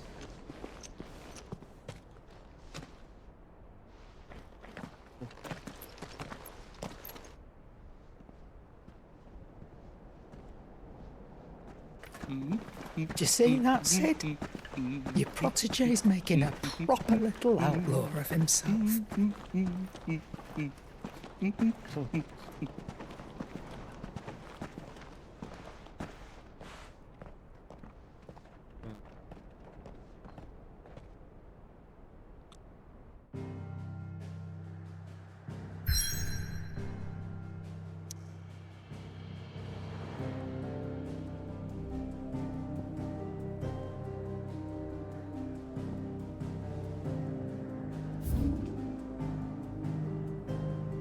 So there's this area too.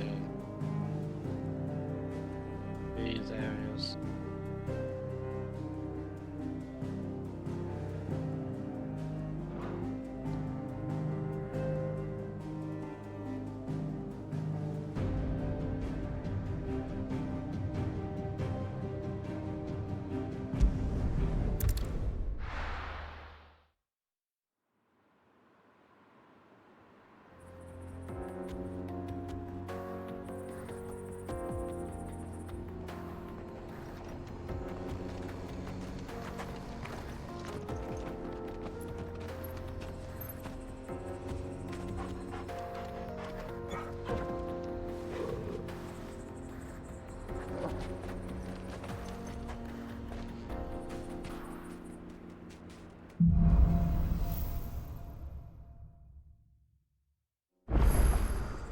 How are you feeling?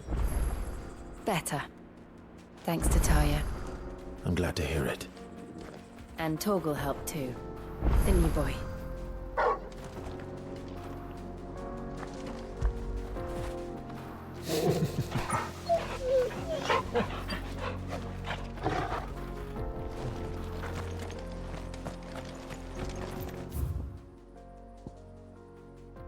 Yeah, it's like this.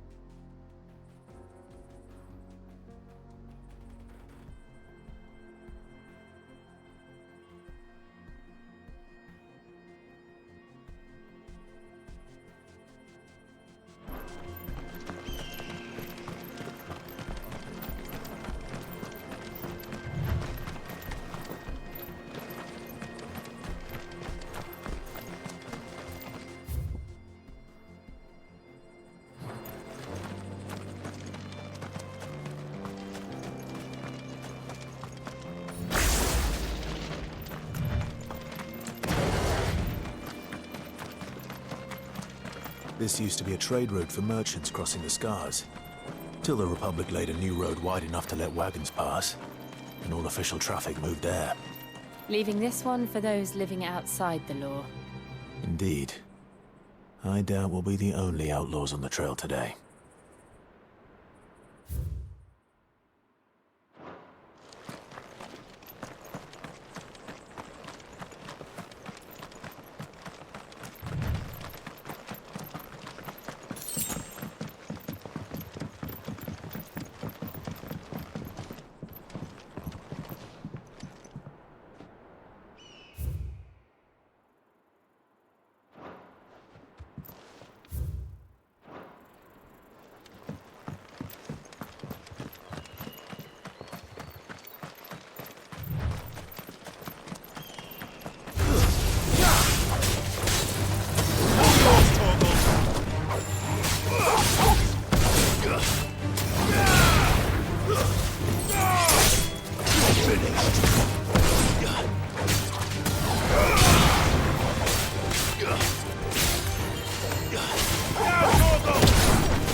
So what do you think? That we... Really? It's as bad as that? Oh, aye. There's trouble up ahead. And too much of it for us to handle. I take it there's danger on the road. Oh, what about this fearsome-looking fellow? You think he'd be equal to the task? Well, no doubt. Assuming he's willing to hear us out. Well met, friend. My brother and I have been tasked with finding a merchant's missing cart. You seen it by any chance? How does a merchant misplace his cart? Oh, the man's a coward. When he thought goblins might come a-snarling, he ran, leaving his livelihood abandoned in the pass. He sent the two of us to fetch it, but it's gone. Now, I'm not much of a thinker. I know the work of thieves when I see it. My brother's right on all accounts. And by my estimation, the bastards are lying in wait just down the road. We may have seen our share of action, true, but we've not got the skill in arms to boldly brave an ambush. You, however, have the look of a man who needn't fear a band of backwater ruffians. What do you say? Will you help us out? Chances are they'll come for you either way. But if you promise to lend us a hand, at least you'll pocket a reward for your troubles. Well, if I'm going to have to deal with them anyway. You've clearly got a fine head on those broad shoulders. We're lucky you came along. Now, hoping to make a heavy purse in Bocklad, our merchant friend loaded his cart with as much as it would carry. Reckon he won't be forking over the rest of our fee if we don't find those goods. So, while you're seeing to those bandits, you keep your eyes open. All right. Just don't expect me to drag the cart out of there myself. No. You can leave the cart to us. You just put an end to those bandits and point us in the right direction. You do that, we'll take care of the rest.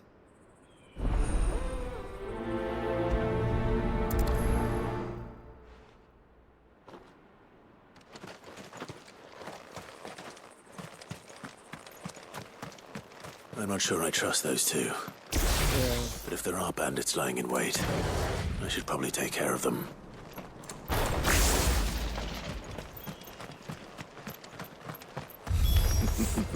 Look lively, you lot. Well, we've got guests.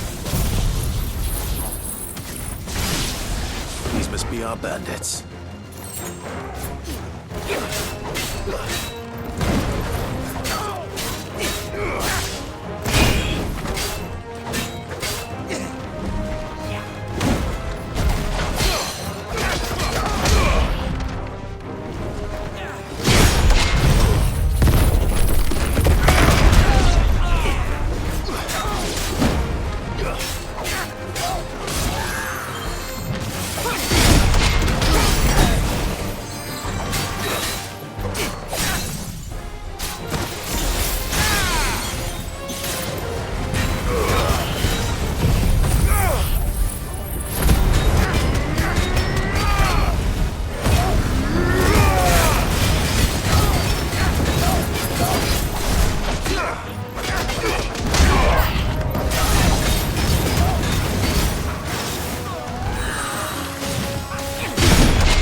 That's them dealt with.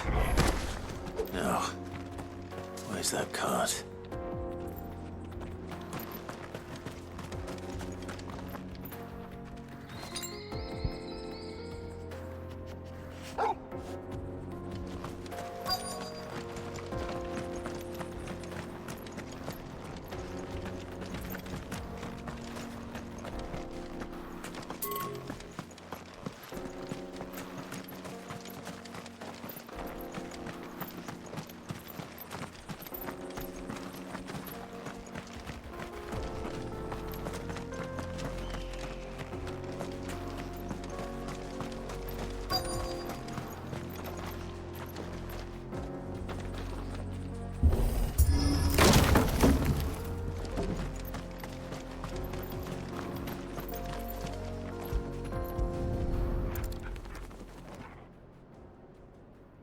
Getting all of this out of here will be a nightmare. Seems we've found ourselves the right man for the job, wouldn't you say? Found the cart and didn't leave a single bastard breathing. Our merchant friend will be delighted. And how exactly will he be getting his goods out of here? You leave that to us. After all, it'd be wrong to make such a fine warrior haul cabbages to market. You've done your part. And that's all you need to worry about. Here.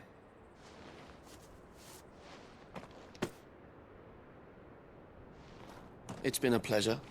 Now piss off. There's no need to be so rude, brother.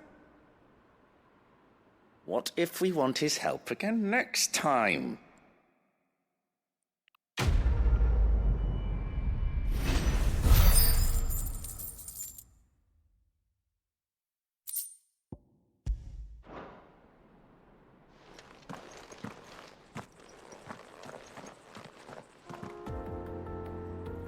I'll see you around, Dodger. You've had your reward and you're not getting any more. Now piss off.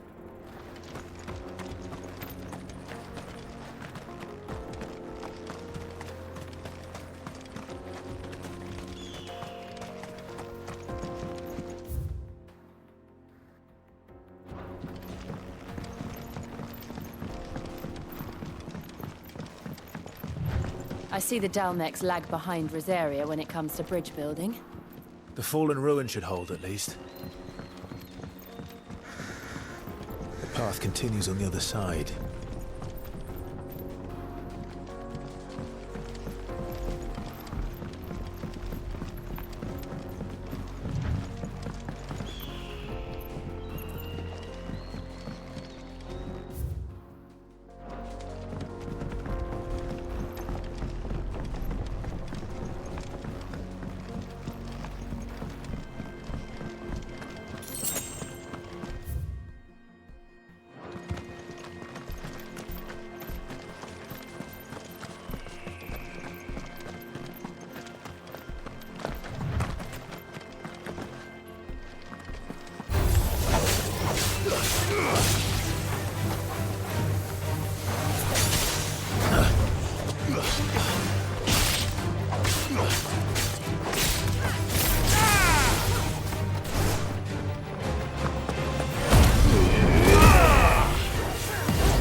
So this is Zemeckis. The land of the gods. It's even more impressive than I imagined. I remember being captivated by the story as a child. Long, long ago, man was overcome by avarice and challenged the gods in a bid to win their power. The final battle took place here, at these falls. Or so the legend goes. If anyone ever manages to plumb those depths, perhaps we'll learn if there's any truth to the tale. That the gods emerged victorious and punished man for his defiance by visiting upon him 2 curses. Which are... Dominance and bearers. To tell the truth, I always thought it strange that the dominant and their icons were deemed a curse. Back home, the dominant inherited the throne. They were admired and exalted, not spurned.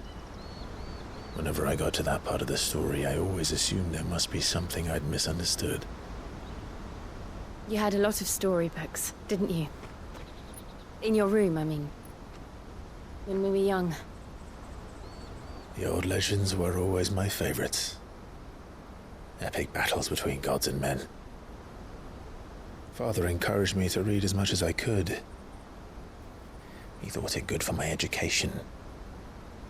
You really were a boy like any other, weren't you?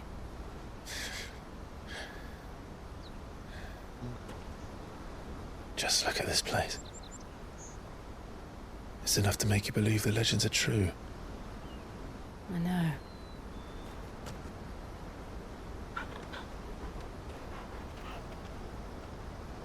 We're not far from Boklad. The road will be busier up ahead. And we'll have to keep our wits about us.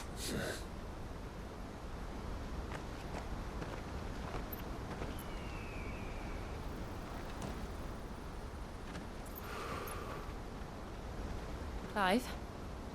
Something wrong? Nothing. It's nothing.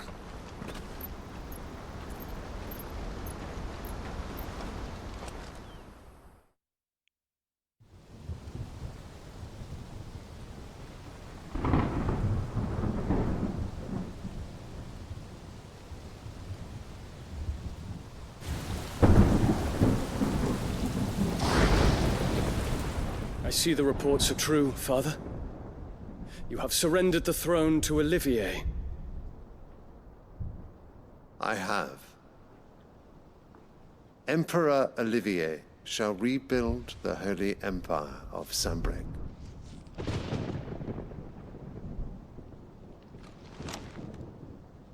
How is he to rule an empire? He is but a boy. I shall advise him until he comes of age. Father, please. Or for as long as I am able. The empire we seek to build needs young blood to rule it, and I can think of none better suited to the task.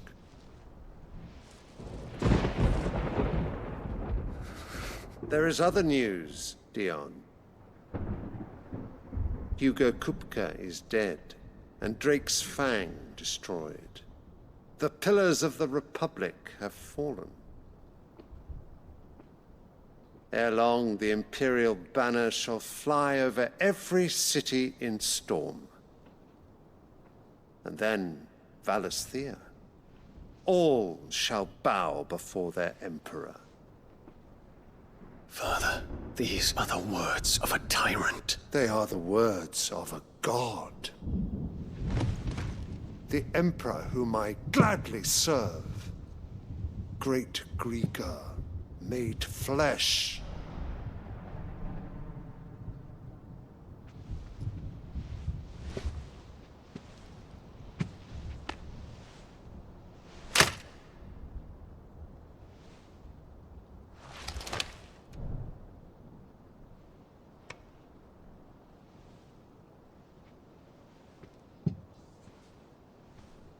Return to your camp, Dion, and ready your forces. It is time to show the world the true power of Sanbreque. Father. I find you much changed. Is this truly the path you wish to tread? Or are these the ambitions of another?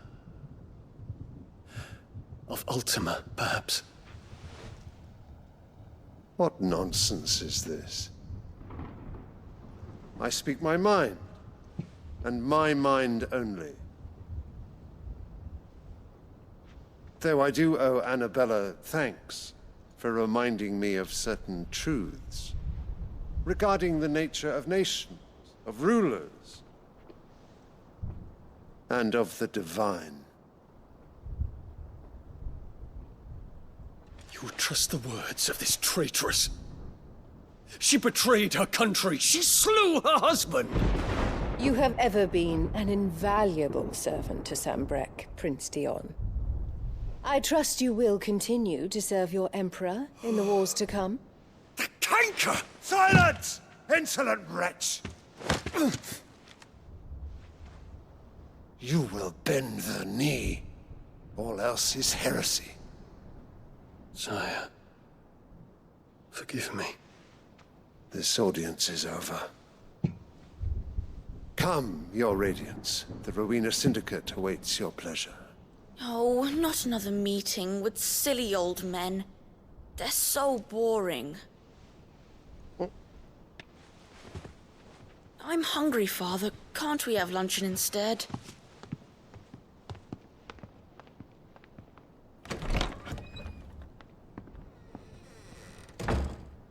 Does it pain you that you will not inherit your father's throne?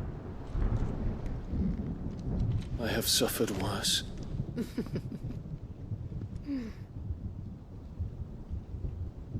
Count your blessings, Dion.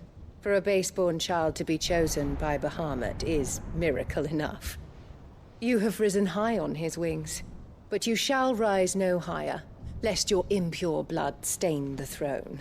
What do you know of my blood?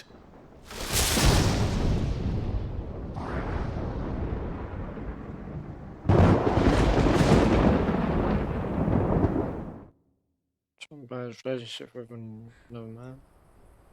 Maybe.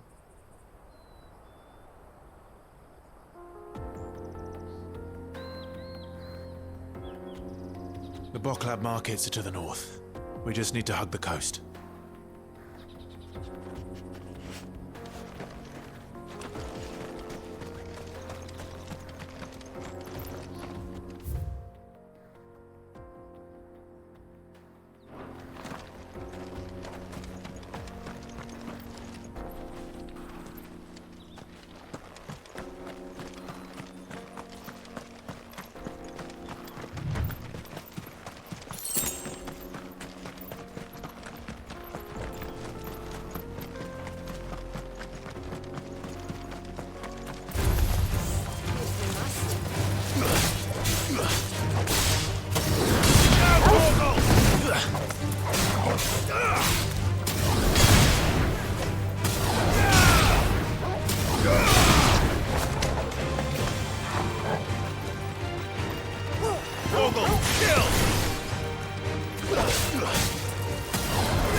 All yours, Torgal!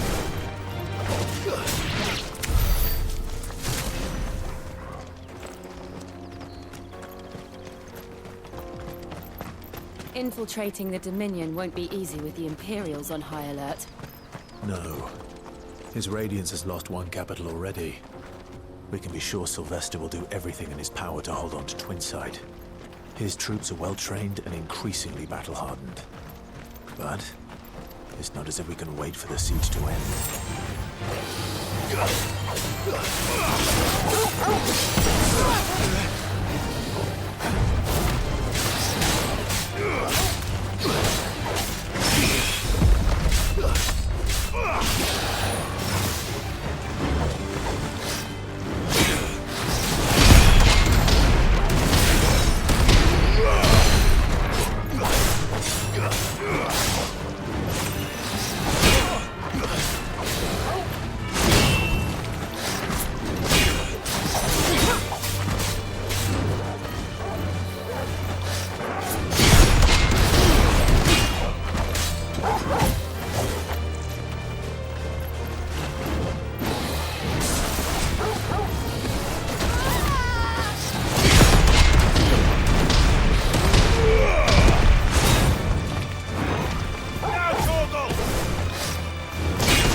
They've closed the road to Randalar.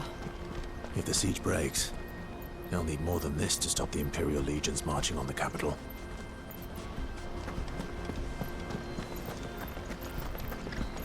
Oh, I'm done for. If you haven't got a pass, you're not getting through. Please, just I'm begging you. Everyone else flee. The whole world's gone to hell.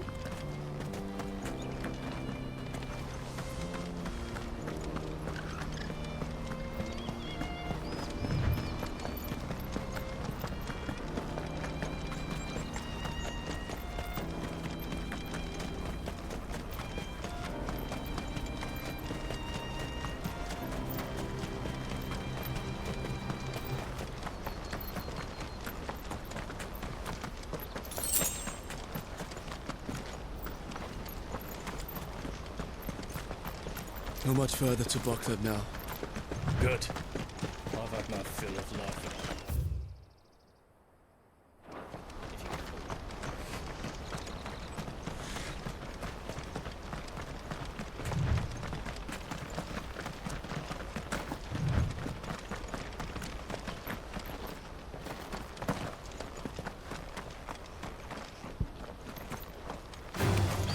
Now, Torgal!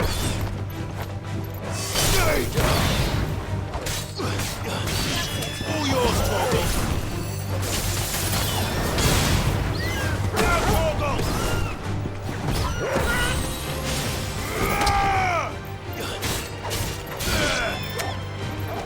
Now, Torgal!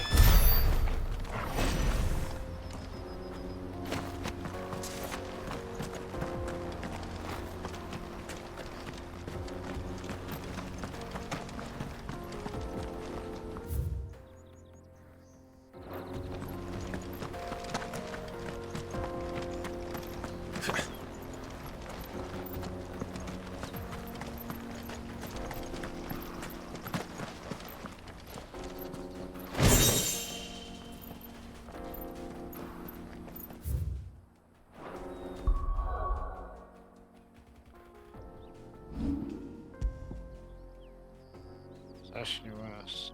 Okay.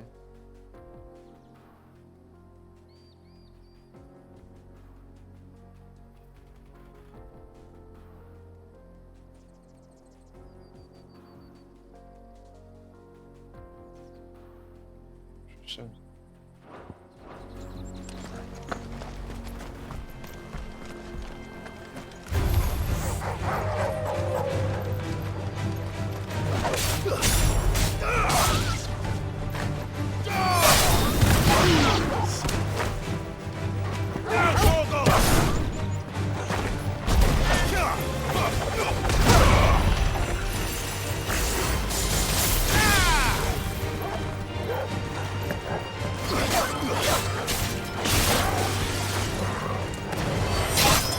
It's over!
all yours, Torgal.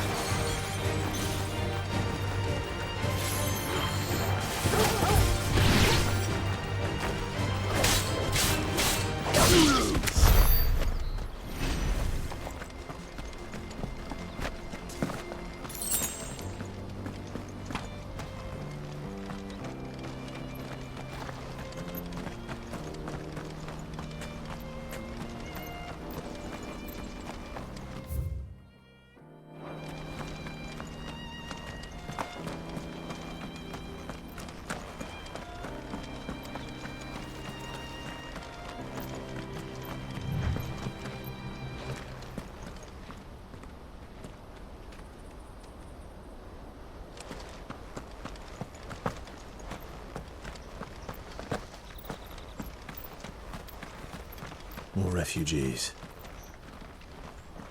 And they're all making for the crystalline dominion. Because they don't know how to live without the crystal's blessing.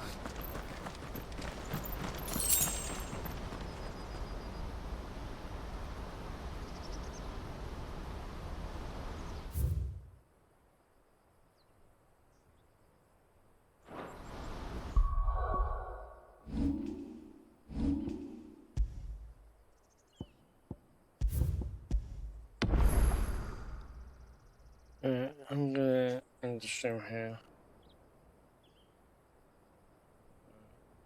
There it goes.